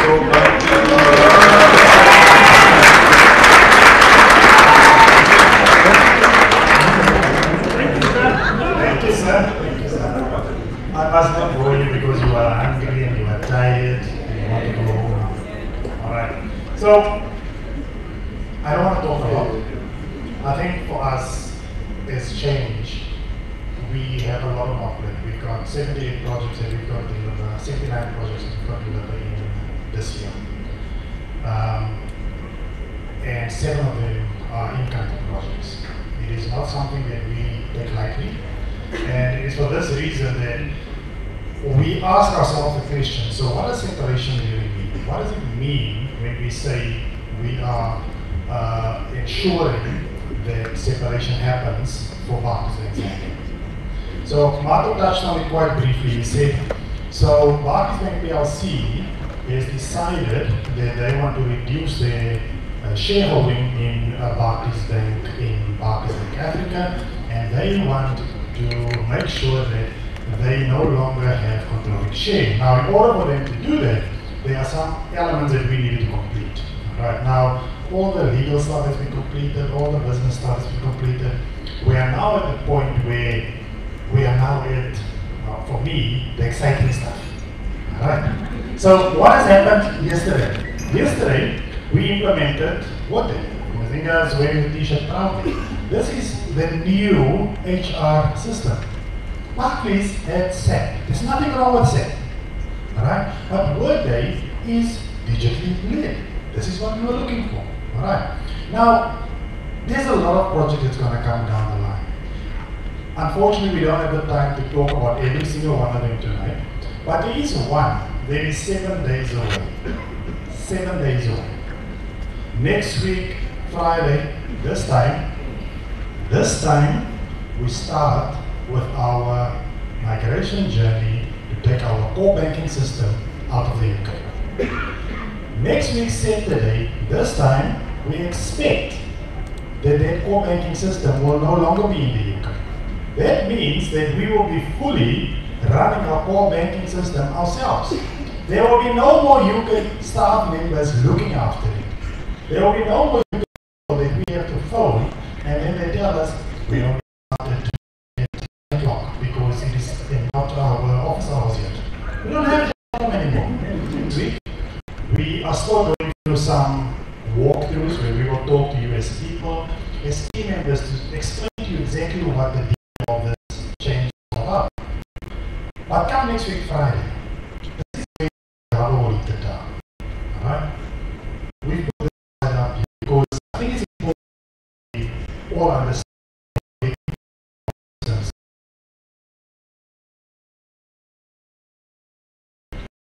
Come 6 o'clock next week, Friday, down the banking system. Now, when we shut down in the UK, that effectively means that your ATMs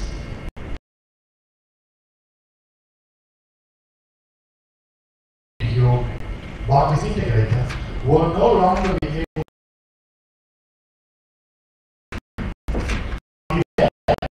That means that you will not be able to transact anything on the teller machines. You will not be able to open accounts. You will not be able to do payments. Nothing will happen. However, because we know that we still have customers that want to transact and customers that need to be able to perform transactions. I mean, there could be some universities and they still want to never know. So what we decided, we started to look at POS first, our branch channels. So our branch channels will be down from Friday evening all the way through to Saturday. Alright? Saturday at 1 o'clock, we will be able to bring the branch channel back online. However, we will not do it until we are done with ATM. So we will keep it there going. Alright. The second channel that we're looking at is the debit cards. Now, we all have debit cards. That's your salary. Alright. So in order to be able to still offer you functionality, what we do is tell them our and in standing mode. In other words, you will only be able to you will not be able to exceed it. You will not be able to transact anything on internet banking. As we've indicated there, internet banking will be down from 6 o'clock on Friday evening all the way through to Saturday. Alright? So, unfortunately, you will not be able to use it. But at least you can use ATMs. Alright? This also applies to you using any other bank's ATM. Alright? You'll be able to use it right through from Friday evening up until Saturday at 11. When 11 o'clock comes, you will not be able to use the ATM with your debit card anymore. So please take care of that. Make sure that you have sufficient cash so that you do not find yourself in a situation where you want to pay for food when you take your wife out and get embarrassed. Please make sure you have enough cash. Alright? You will not ever still be able to use mobile wallet. So, transfer the money into the wallet if you have to. Alright. When we look at your credit cards, how many of you have credit cards around here? Not the bank one. Not the bank one. The personal one. Alright. Very few of you. Okay. There's a sales opportunity in Harlem. These people don't have credit cards. Talk to them. Credit cards will be available right through. Credit cards are sitting on a completely different system, so they will still be available. You can use your credit card at any POS, any ATM right through. Alright? For those of you who do. Alright. As I said earlier, Bob is integrated. It will be down from Friday all the way through to Saturday at 16. So please be aware. Please communicate to our customers, make sure they understand this is a transition journey. We have sent communications to our customers already. We sent SMSs. I do hope all of you received your SMSs already to tell you the digital channels will be unavailable. And also payments, SWIFT, international payments. Those will be unavailable for that period. So this is what's going to happen next week. We will have a team of people that's sitting at Kafue House the whole week, going through the step by step every single day. You are more than welcome to join us any time of the day. We will be sitting on the 3rd floor because we will be doing walkthroughs to understand if there's any additional risk, any additional issues that we identify. We will then progress with the migration on Friday. On Saturday, we will still be in the office working through any issues to make sure that the branches are online and all our channels are online. And on Sunday, we will be live proving with our branches to make sure that on Monday morning, when you walk back into your branch, back to your workstation, that these systems are back online, so that each and every one of us can still function. That is just for next weekend. The one that will come after that is our digital channel migration. Because remember, our digital channels are also sitting in the UK, and we need to move that also to ourselves. We can't deal with them. But that we'll talk about later. I think that one is a discussion for another day. We don't want to take too much of your time for the rest of this evening. And I think that's it from my side. Thank you very much.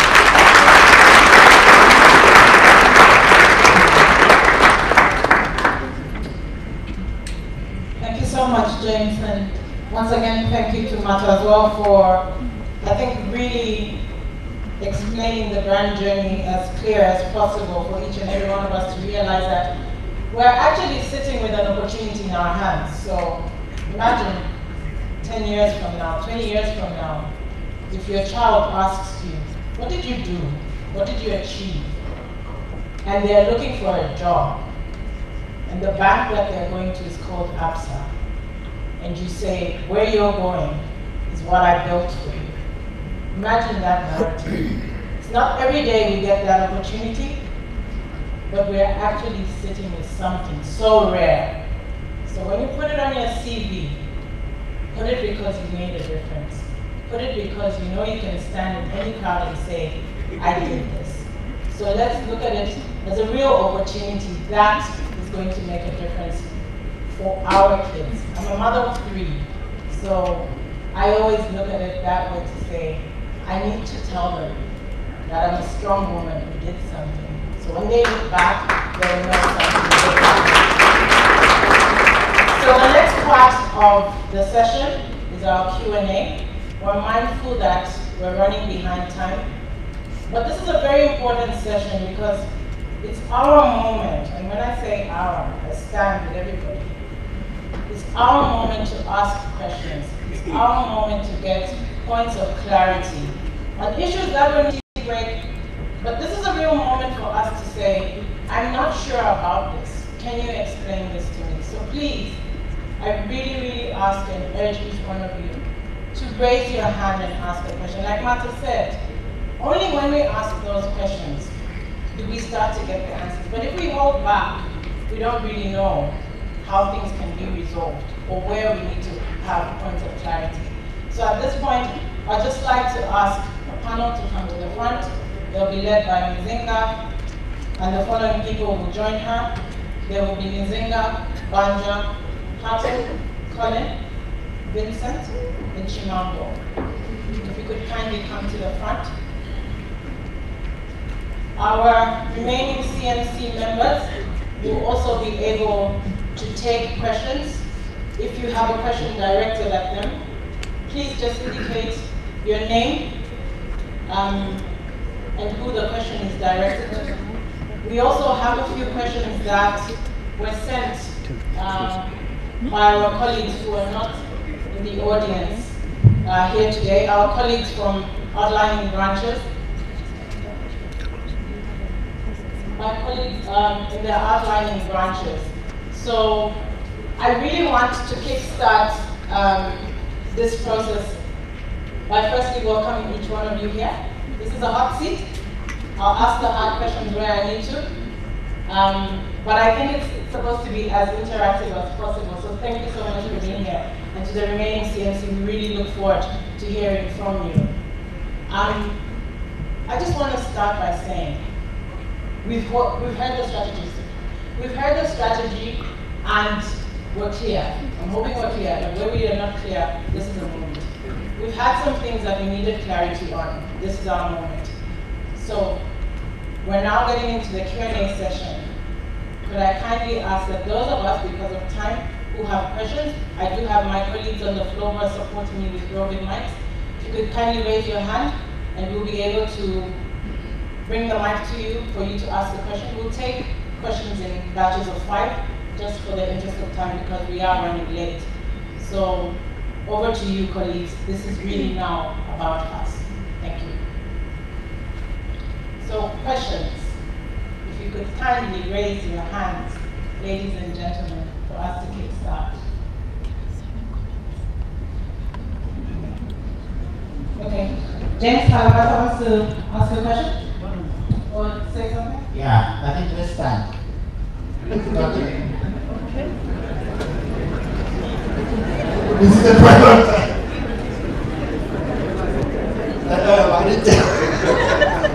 Okay. This is what I'm going to do. I think Mark put it up there. So you guys are? And you guys are? And you guys are? Ready. Okay, let's start. Yes, yeah? Ready. Ready. Let's try again. Ready. Ready.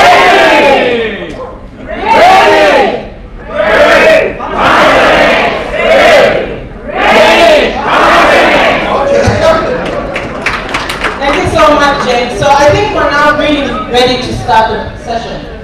Do we have any questions in the audience, or would you like me to kickstart? Like really, you want me to kickstart? Okay, so I'm going to kickstart the first question. I think this is a question that is contentious, and we've been asking ourselves around Ulendo. We've talked about it. I think as we have been meeting, many of us have asked ourselves, how safe is Ulendo? Are we comfortable when we jump into the cars? We know that we have had a change in terms of transport mode that we're using. And this is something that each and every one of us really wants to know. When we're jumping into these cars, as part of changing the way we're doing business in the bank, have we been looking at the aspect of what is Ulendo coming into all of a sudden? And when I jump in as a colleague, am I rest assured that I'm comfortable and safe in the hands of the driver? I'm not really sure of. So I think I'll ask Vincent to answer this question, and maybe Chimango can also come in if need be from a wellness perspective. Vincent. I thought you were going to take 5 questions first, but I'll do it. Thank you, Randy, for that question. And I think, let me perhaps give a bit of context. We are living in a digital world. As a bank, we are proud of the pillar of being digitally part and parcel of our overall strategy. And I think when we are at the point of transitioning like this, so a crucial aspect of something that speaks directly to us as our personal safety, it is understandable that everybody should be a bit concerned until we get to a point of comfort that Ulendo is going to be the new way of private transport provision in this country. When we go into a lot of advanced countries, I think we are all not strange. We've seen it on TV, we've read it all over, that Uber is obliterating the the traditional taxi business anywhere else. Orlando is that equivalent here. So, that said, I think it's important that I also give a bit of comfort around how does this whole model work. So to start with, Orlando has got to be registered as an authorized transport service provider. So ordinarily then you expect that the necessary authorities will then have to give the license to operate, which then includes the fact that each and every of their drivers has got to go through a rigorous KYC process to give comfort that indeed the concerns that are being raised do not materialize. Beyond that, that safety check would include the safety and the certification of the vehicles. But beyond that, one of the important things that the whole Orlando or otherwise the Uber method the world over provides, which a traditional transport service provider doesn't, is the ability for your particular taxi service when you take it to actually attract. So that then gives you the comfort that should anything go wrong, it then gives the comfort, the safety, the guarantee that the police service, etc., will then be able to very quickly get to the bottom of what happened. And that then naturally gives the service provider that increased level of diligence to ensure that everything they do is above board because they're being tracked and being monitored consistently. One of the things perhaps I take away from this is, of course, to not leave it to chance that all of these safety checks are being done on diligence, is to perhaps ask our internal security team of sourcing, etc., to do that extra level of diligence around confirming, and perhaps on a periodic basis to be sort of providing the retailing that we have checked these certifications for the drivers are still valid on top of the regulatory authority. But otherwise, for now, it is a model that we have migrated into. Of course, it's just about a month down the line. It's important that questions like this are raised, so that as we are still in the trial phase, we get back and polish up and perfect. If we really find that there is a real concern around it, of course, we'll pull the plug as quickly as we can. But as of now, it's still comfortable that it's still a fairly safe model of transport is not acceptable. Okay, thank you so much, colleagues. I think that really explains where we are with regards to Orlando as a new mode of transport. Like Vincent has said, I think further checks will be done as part of our movements for doing business. We are really in a place of comfort and knowing that everything is going according to how we as colleagues feel we should be served. So I'll ask again if you could kindly raise your hand. We have a question on the second aisle. We actually have two hands. So if you could kindly state your name and the question that is being directed to. Good evening. My name is Cynthia Muganga from Business Banking.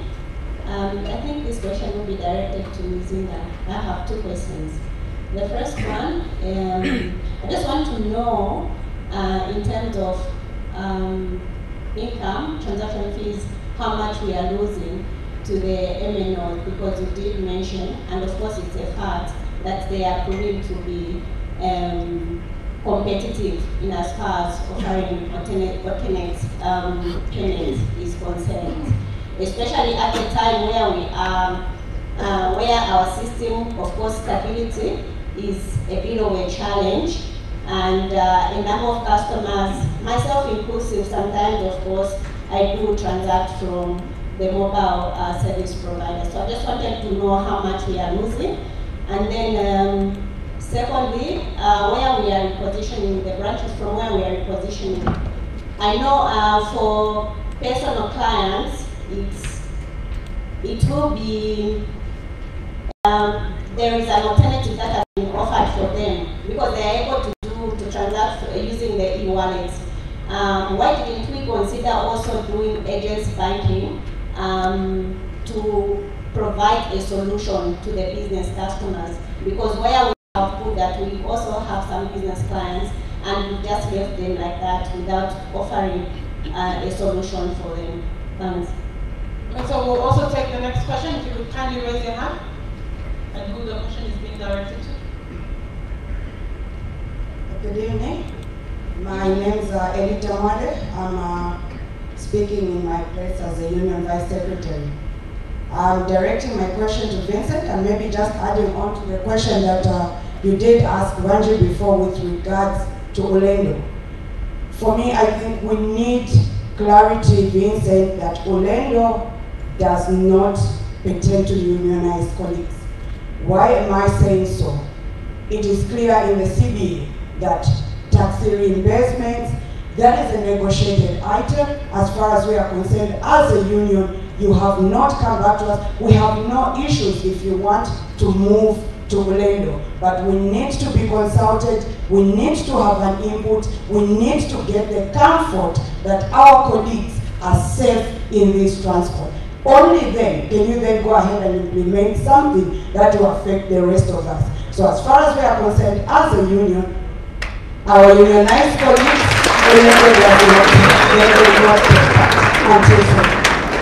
going forward, any issue that regards to the CBA colleagues, we ask, can we discuss? We have no issues. We want to move. We want to get ahead. We don't want to be stuck, but we want to know that we are equal partners and we will talk about it and we will agree together and then move forward. Thank you.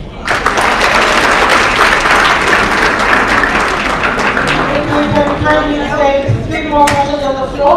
Do we have any colleagues who want to ask any additional questions before we get to the panel in front of us to answer?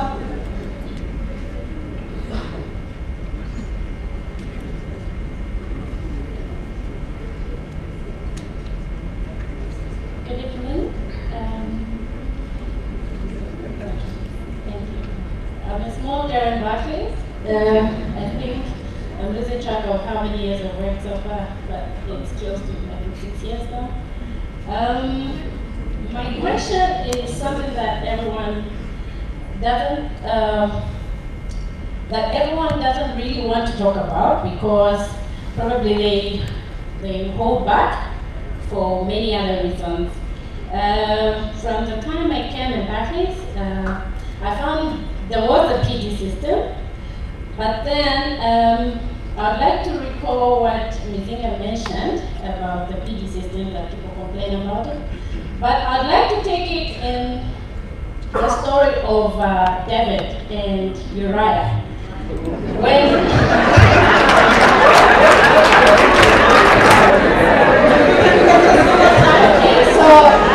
After all that happened, the prophet went to David and said, there is one man, a rich man, he has thousands of cattle, thousands of sheep, but his servant has only one sheep. So when he receives a guest, he tells the servant to go and get that one servant. Now I come back to the PD.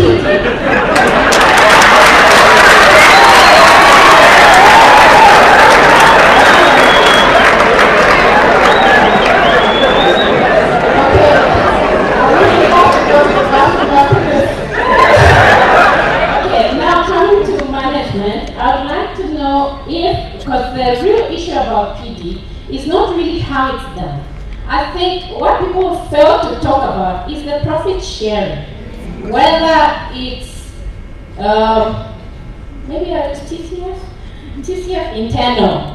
Yes, if it's like that. But then I would like to find out whether our strategy as APSA is going to allow for a different kind of profit sharing that will make colleagues feel that whatever they have contributed in 365 days of APSA every year counts and that makes a difference in their lives. Because for a long time, especially us who are unionized, you find that we work so hard 365 days of the year, and when it comes to bonus the following year, I'm even ashamed to mention it to my mother to say I got a bonus. So is it something that is going to change with the coming of APSA? Thank you. Do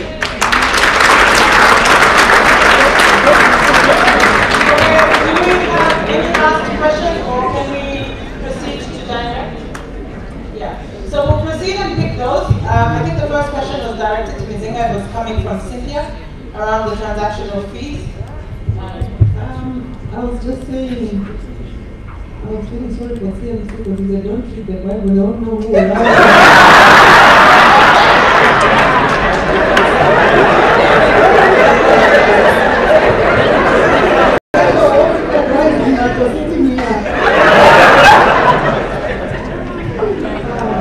Okay, I'm going to about the two, the branches and the other one. But on Mulendo, to the Vice Chairperson of the Union, there we will call a meeting with yourself so that, like many other issues, we can talk and discuss and come to a resolution. Ms. Vice Chairperson, is that okay? That's okay, except I will request that that mail be recorded until we decide. Exactly.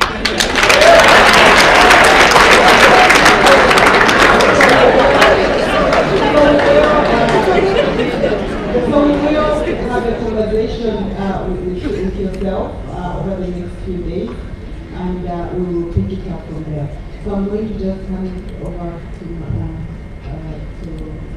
I know the people of Morara, I don't know.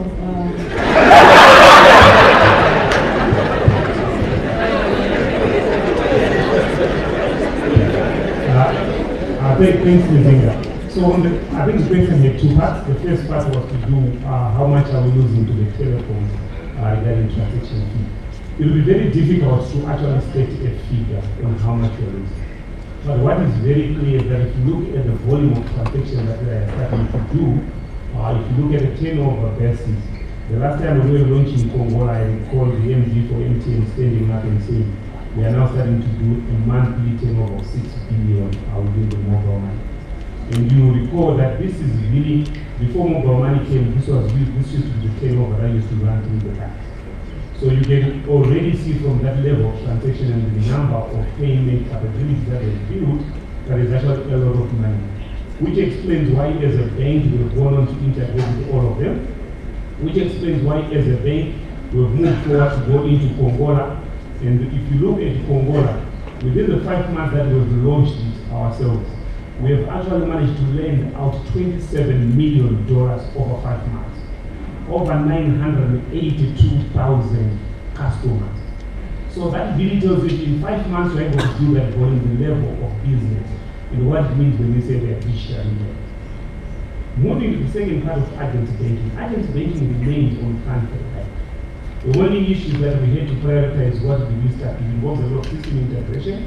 So you recall what James presented about what were the priorities first, which was big for us to complete on the 5+1. And then once we have done that, we'll be able to go back to agency banking. In the meantime, there remains a lot of alternatives that we are executing to ensure that we keep providing service. So after that, agency banking will be back on the track.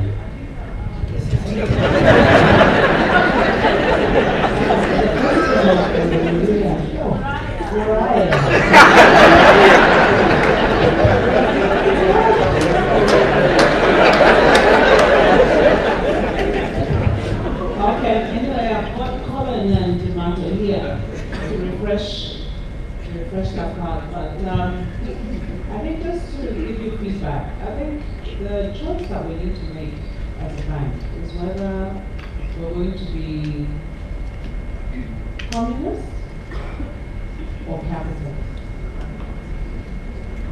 That's the choice we need to make.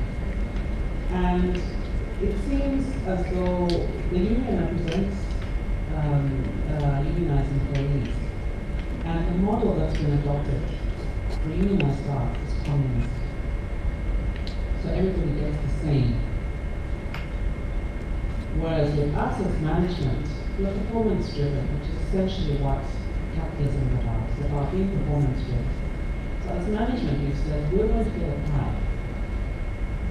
And those people who don't perform, quit, they don't get anything. So we can increase the amount that those who perform get. Simple as that. Simple as that. There are a lot of people in management, for example, who didn't get a bonus. And that's why you see the management bonuses being the size that they are. So when unionized staff, you need to make a decision whether you you want the model where everybody gets an equal small amount, or you want a model where those who exceed expectation get a bigger amount. If you look at other unionized banks, look at Zanapo, they've gone this route. Stanchart, they've gone this route. There are people in Stanchart and Zanapo. I don't know about Stanley, but there are people in those banks who don't get a bonus at unionized level, so that other people who performed get a bigger piece, get something that's substantive. I agree with you. Those 1,000 or 2,000, there's nothing we can do with them. That's a decision that we need to make. So that's the truth. As long as you sugarcoat it or pretend anything otherwise, it's something that we've been engaging in the cycle of the union negotiation. And it's up to the union and their members to make a decision which model they're going to continue to pursue. Simple. So, in addition to what Mama has said, and I'm not going to repeat what she has said, but I just want to commend you for your question. I want to commend you for the way you've asked it. I want to commend you for being brave. And I just want to say we need to get away from failing to ask questions because we are worried. And where we don't have the answer like Kulendo, we say to Ms. Elita that we are looking at it. Where we have the, I think the most important thing, firstly, is for us to make sure that we achieve the desire. Last year, where you've seen all the reds, yes, we're number 2 in the market, the terms is small. So it's important for us to continue striving as we talk about Africanacity. What will change is that we are upgrading our systems.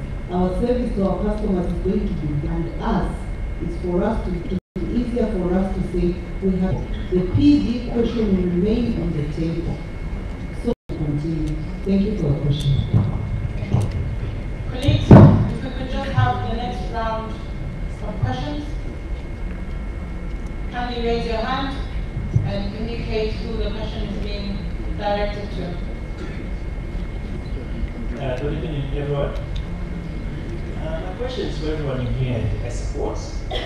There's something I think we've gotten from the statistics that about 75% of it's 75. That's what it means, I think, when you translate that. Which, of course, in a way, when you compare to global statistics, it's about 70 in the world, the average. Now, today, we hear in here, we've got an issue of PD, performance, and for me, very interested in the targets. How do we balance that so that we achieve that 1.4 billion when we have all these issues in place which we need to look at? That's why I say, of course, it's for the panel because they are our leaders, but also it's a question to every one of us. How do you get to the party? How do you get engaged and move forward together? Thank you. Thank you. We have another question on the aisle. Just raise your hand. Yeah, okay. My name is Bumwani. From Rita. My question is directed when a colleague loses a spouse or a child. We are not seeing communication being set to business. I just want to understand the motivation behind that. Of course, considering our cultural, is it background? It's just ethnic or maybe generational culture, where when you lose a spouse, you expect your colleagues to know you have lost a spouse, so that they can help you in one way or another. So director, people first. Thank you so much. Thank you for that question. Good evening. My name is Crispin Ochumba from Leiden. My question is to CMC. It's on cost. We appreciate workers such as overtime, lunch, dinner, and taxis. Does it mean management doesn't have costs?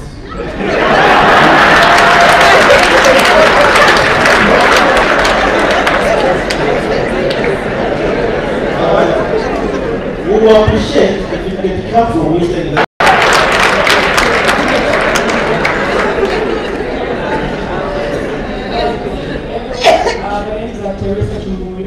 from corporate banking.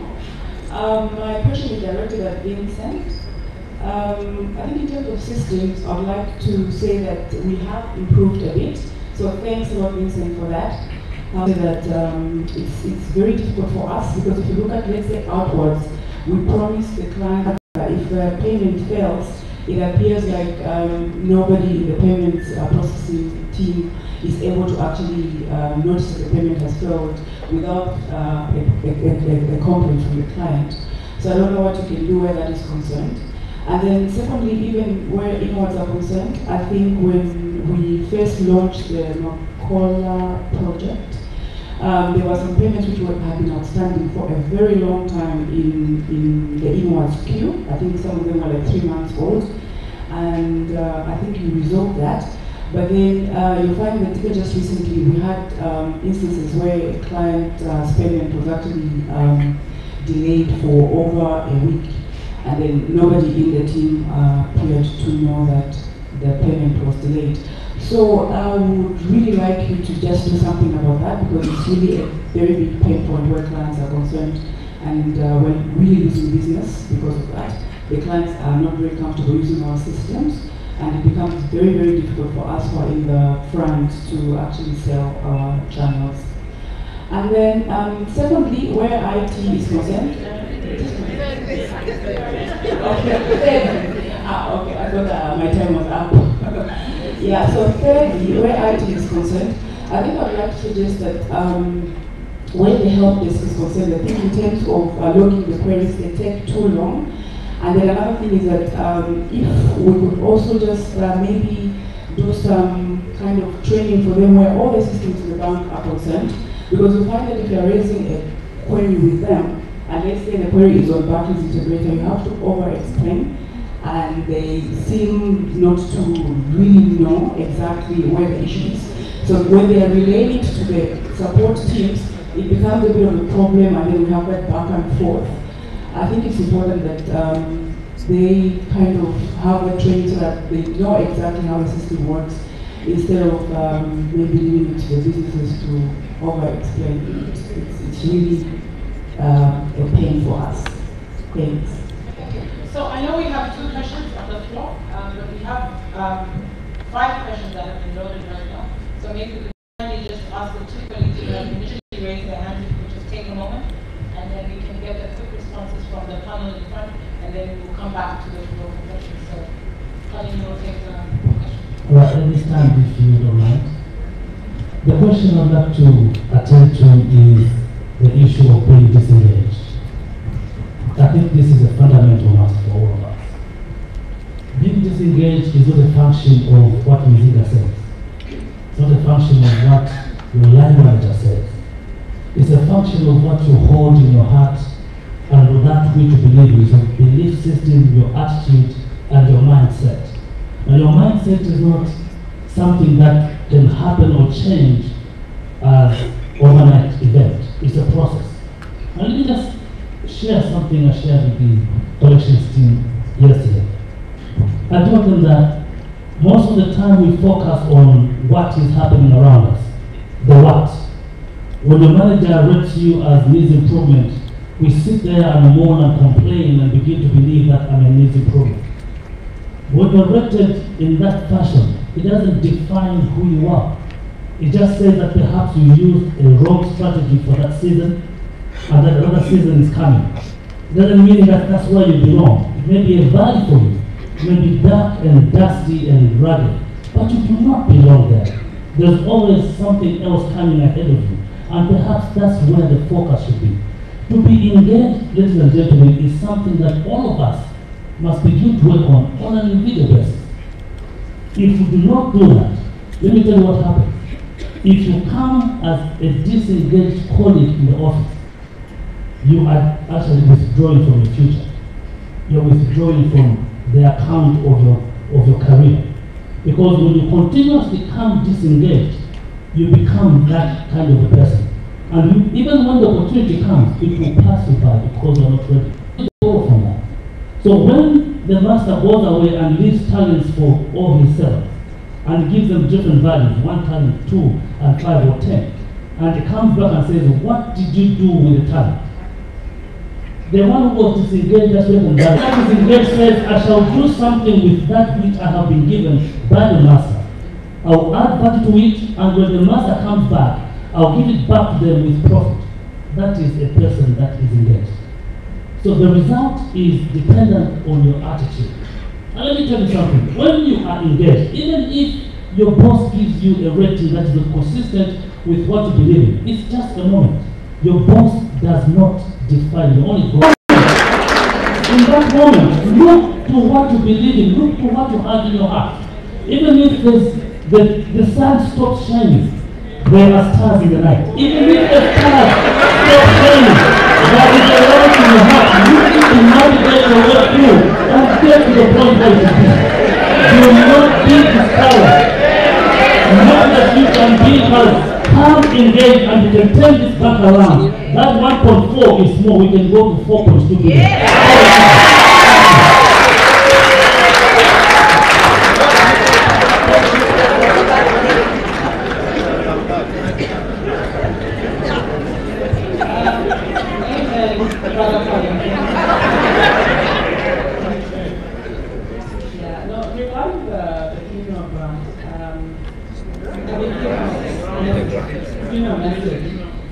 When I joined, I found that it had been discontinued. I don't know why.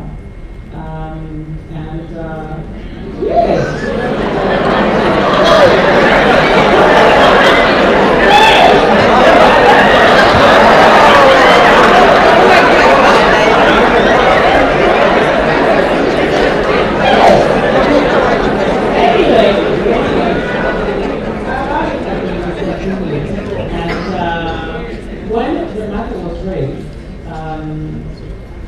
the Zambia HR email address was being used for all sorts of things. It was being used for business communication, it was being used for funerals, it was being used for football, it was being used for tomatoes, so many things. Guys. Anyway, so what we've done is that we have split the HR communications so that's strictly for HR issues and matters. So if there's a new Edge, if Edge is being launched or whatever, that's what it's for formal communication. But what we've now done is we've set up a wellness email address. And I think you've been seeing a lot of the wellness things coming through that. And that's the channel that we're now going to be using for communicating funerals and in other sort of social related matters. So to your response, we will start again to communicate for immediate relatives. So that's for our spouse, children, and parents. And we'll for me.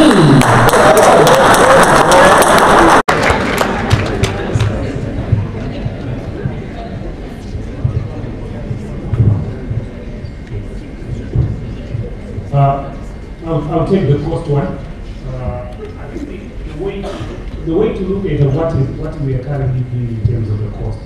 I think I'll refer you to the slide that Mzinga started with. It shows the bottom there. When you look at that, what we need to do is look at an end-to-end review of costs. So the view of cost management is not based on whether union or staff or senior management or what. No. There are various initiatives. What we have just highlighted is among a plethora of initiatives that we have executed.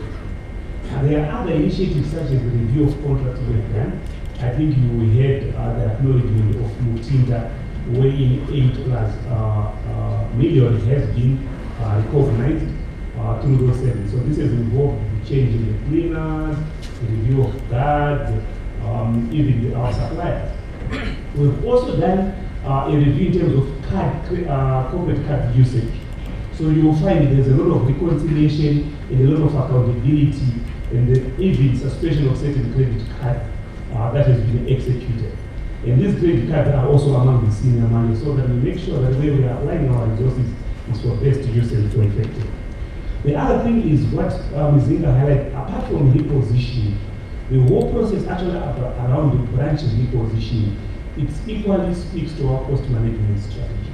It's also about how do you move where you have high cost branches with the minimum return, and then focus on where you can do with lower cost branches. You will also look at issues around even our suppliers. There's an ongoing work where we are doing with suppliers. But I think the challenge I would want to take to everybody is that end-to-end cost management is not a senior management issue. We actually are very open to more ideas about how we can manage the cost. So we look forward to hearing from you through the various platforms on what other initiatives can we do. But it is not targeting a certain group of people, it is actually the end-to-end process of cost management.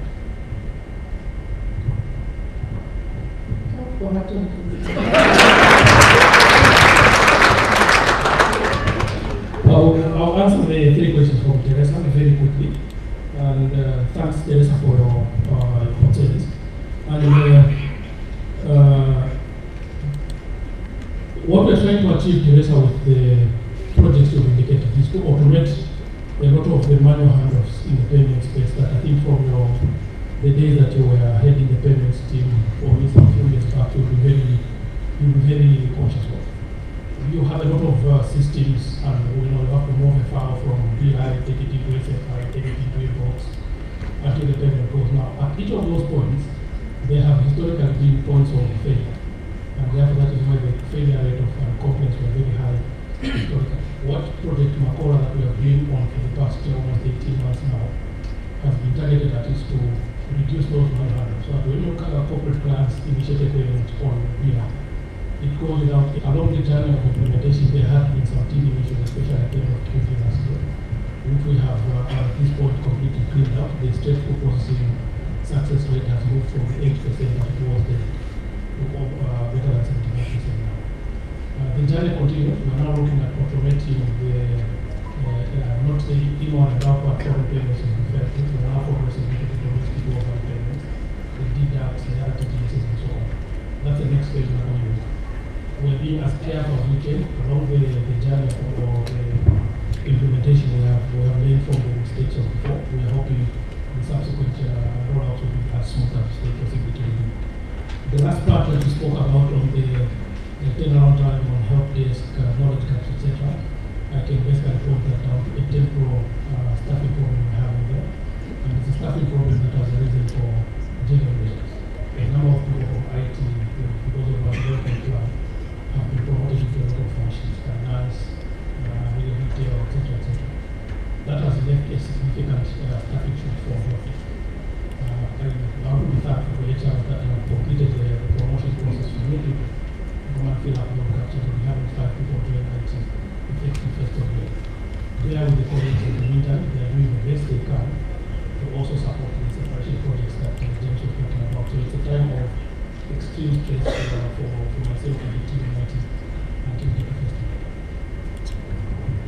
Okay, so we have 2 questions on the floor that we asked to hold. If you could kindly raise your hands again to the first 2, and then we'll also take any additional questions that may be on the floor. Okay, my name is Aaron Kalashi from Customer Service. My question, I'm sure, still goes to Harton and Mizinga. It's around costs. We've had a challenge in the business where you talk to your managers around purchasing things that are very important.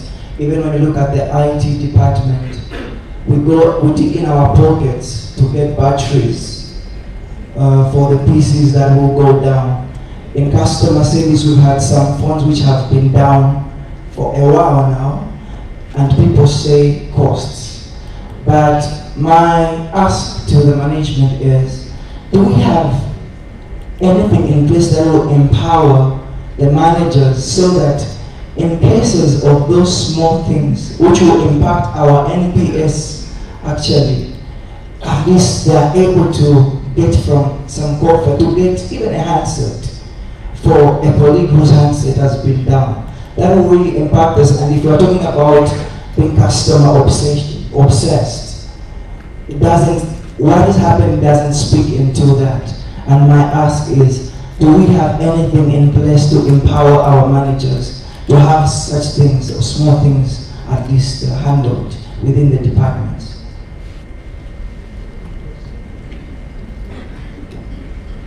Good afternoon. My name is Sheila. I'm coming from Governance and Control. My question is directed at People Function Head. I'm trying to put it as simply as I possibly can. Starting from where we are repositioning our branches, I'll start from there. We've seen a lot of colleagues coming in from outlying areas, and within Lusaka, they're all being brought into Kafue House because probably there's new departments coming back from center. As a result of this, a lot of families have been affected. There are homes that are about to break, okay? Children are suffering, okay, because probably the father has been moved away and the mother cannot follow. The mother has been moved away, the father cannot follow. Yes, the business has put in place a relocation and disturbance allowance. Now, I wanted to find out whether when these repositionings are happening in these branches and other places, can't there be a deliberate move? Because the business knows for this particular department to open, they're looking for 20 people, okay? There are people that are seated in other branches that are not being affected by the repositioning that would love to move into Lusaka. Can't the line managers be asked to say, if we are looking for 20 people, do you have any staff that are willing to move? People have so many reasons for failing to want to move. Others are really wanting to move. But then I don't know from your perspective how we are looking at this and how it is affecting staff morale. Also, because my support system, if I'm moved like that, is distorted. I don't have a support system because I'm thinking it's Tuesday. I don't know whether my son has gone to school. I don't know whether my wife is managing alone. I've been moved away, okay? And so now, this is affecting staff. This has been done already. Probably from the business perspective, we budgeted to move 25 people, and we've spent the money. Nothing can be done probably. But from the staff perspective, the cost probably is something that you budget for and you manage. But then how are we managing colleagues that are being affected by these moves? Can't there be a way in which management can look around, look for people, ask from among their people who would want to move? And who Do we have additional questions on the floor? We can take 3 additional questions on the floor in the interest of time. Good evening, my name is Glenga from Corporate Banking. My question is directed at the Director of People Functions. I'd just like to get your view on the current onboarding process. I'll give an example. If a colleague is probably got a promotion, the time it takes for them to move from probably one department to another department takes a bit of time. And most of the issues that we have are that the colleague cannot move unless a replacement is found in the previous department. It takes about 3 months or so.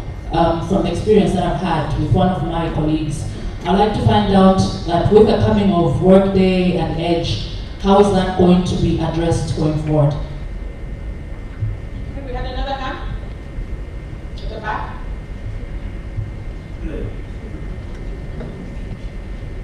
Hi, good evening. Mine is not a question per se, but mine is a suggestion for Banja and Bruce. So what I'm thinking is more customer based. So I'm thinking we should be more customer abreast in terms of like what's happening in the economy. For instance, I'll give an example of the pending sales tax that's about to be imposed on everybody. So my view is that as ABSA or BACNET, we should be the first to engage our clients through business forums and find out how this will impact them so that we can take a solution to avoid the negative impacts on them. And then additionally, in another segment, when you look at agriculture, I think the rains haven't been very favorable in certain instances, in certain parts of the country. So I think if we can engage our clients instead of waiting for ESZ or ZNFU, we should be the first ones to engage our clients so we can find solutions.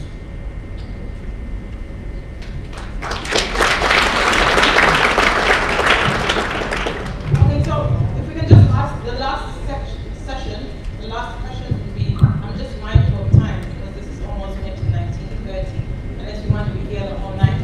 I'll allow that we get responses and then we get our last batches of questions, if that's okay. Is that okay?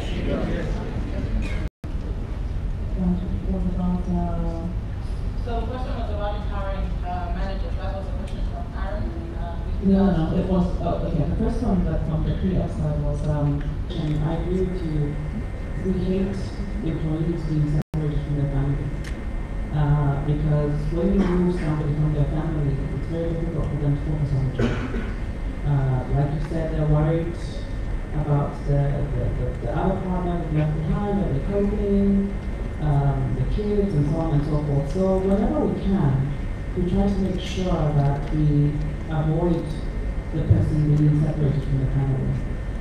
And consideration is given. We sometimes get requests, can I move, instead of moving to Lusaka, can I move to Kitwe? And consideration was given in this case, even in this move as well. We're very involved with that.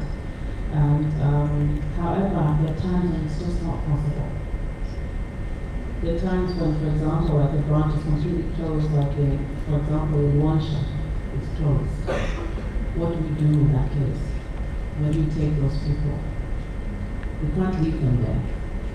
And that's when you see that we're having to make hard decisions. But we're always open when employees tell us that my wife actually is moving to Solwezi, can I be considered for Solwezi? We do make that consideration.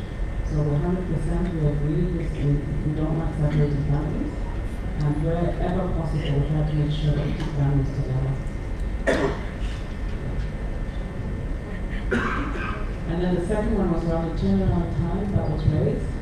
We've had quite a number of challenges over the last probably 6 months. We instigated an employment freeze. So what tended to happen, and what I think we've all been experiencing, is people are reluctant to give up a person if he's not able to replace that person. So I think that's largely been the reason why we're seeing that the movements, internal movements are slow. And for examples, we have examples from retail to ops, for example. People have been appointed, but often saying, I can't just maintain this person. So that contributed quite a lot to us delaying in transferring people internally. And just for your knowledge, we're still in trying to control costs, we're still a freeze at this point. So we're not increasing numbers going forward, or trying not to increase numbers going forward. So you may still see cases of that happening. But that's one side. The second side, of course, is already pointed out to do with Workday and efficiencies. So yes, with Workday, we will see some efficiencies, eliminating some of the efficiency-related delays. But in terms of transferring people and headcount, we're managing it very closely. We may still continue to see people reluctant to give up a person, just in case, especially if they're not able to replace that person in their area. Hope that answers your question. So,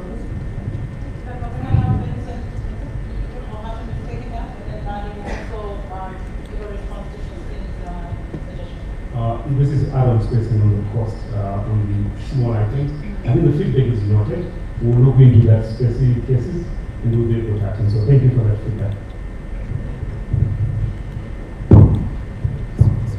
So thanks Roslyn for bringing that up. Coincidentally, Mzinga and I saw the Commissioner General for ZRA, and we have suggested that we do have a forum for our clients, put leadership around it. We've been able to do that whether it's around the economic update and we get Jeff Gable to come in and give a research update. But we appreciate that. We are on the same floor, so we will incorporate you in the team that's actually putting that together. Thank you so much. Bruce, do you have any comments around the active piece or thanks, Christine, for that comment on the active piece. I think what we have done, obviously, we know that for sure that the rains from the southern half of Zambia have been poor. So visits have been done to those clients. We know who they are. Thankfully, we only have about 3 growing customers there, but I think that doesn't stop us basically understanding what is going on there. So Ukushi, we're very sure the rains are good, unless the next rain cycle is a challenge. But I think what is critical is for us to make sure that we visit our clients. I think that's precisely what we're doing. And the goodness is that we have an agri specialist in the name of one of our guys in the team. So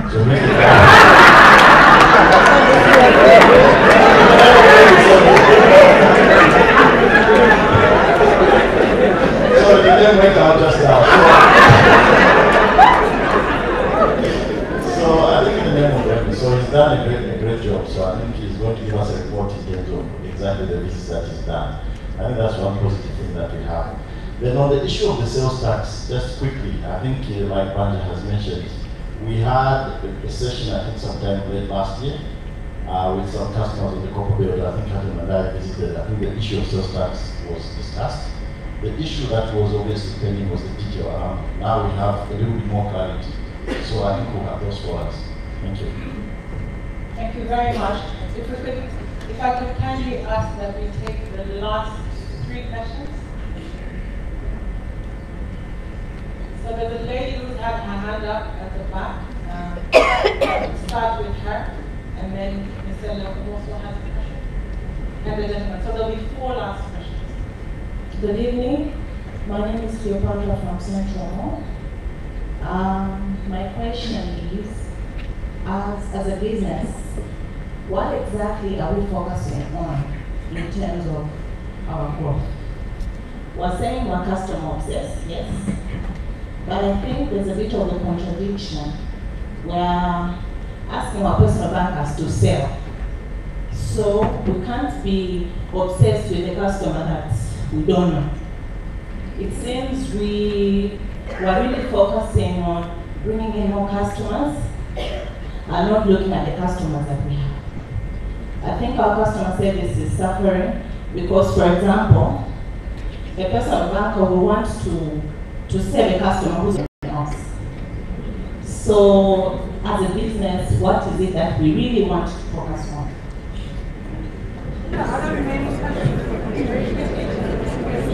Good evening. I think my question would go to Hatton. I really want to know if the bank has a deliberate retention policy vis-a-vis our separation. Pleased to say I have experienced, customer loyalty firsthand. They came back, they came to a case and they were like, Mommy, I tried leaving. I thought I should go to another bank, but they are not backers. I wanted to give him a hug. But I was thinking, did he just decide to come back on his own, or as we are changing color, we still remain us and we got this retention? What are we doing to ensure that we stick with us, that they are happy and we see them? And then the colleagues that are disengaged, right? But I share in their hardships. Okay, I do understand. Our goal, our focus, all of us should be to sit there one day. And I know one day. The people that side, or the person you're calling your boss, has been where we are today. Let's not allow the draining. One is draining you of your energy. 2, you are wasting your time.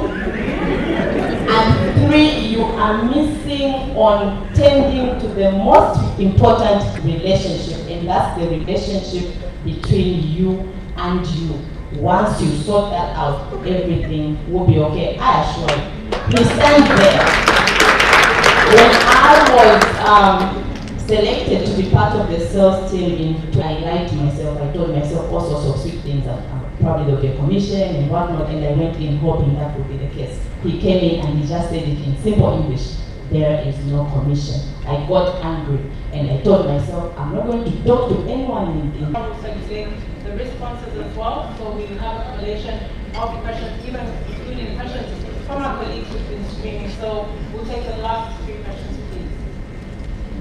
Hi everyone, my name is Chibo from Credit. My question is to Chirango.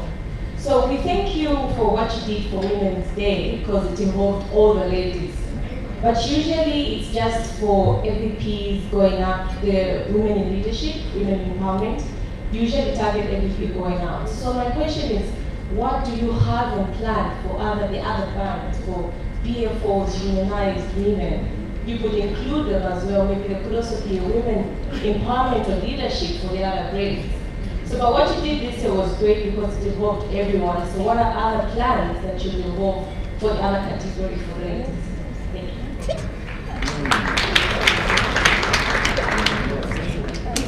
Hi everyone, my name is Edward Kali.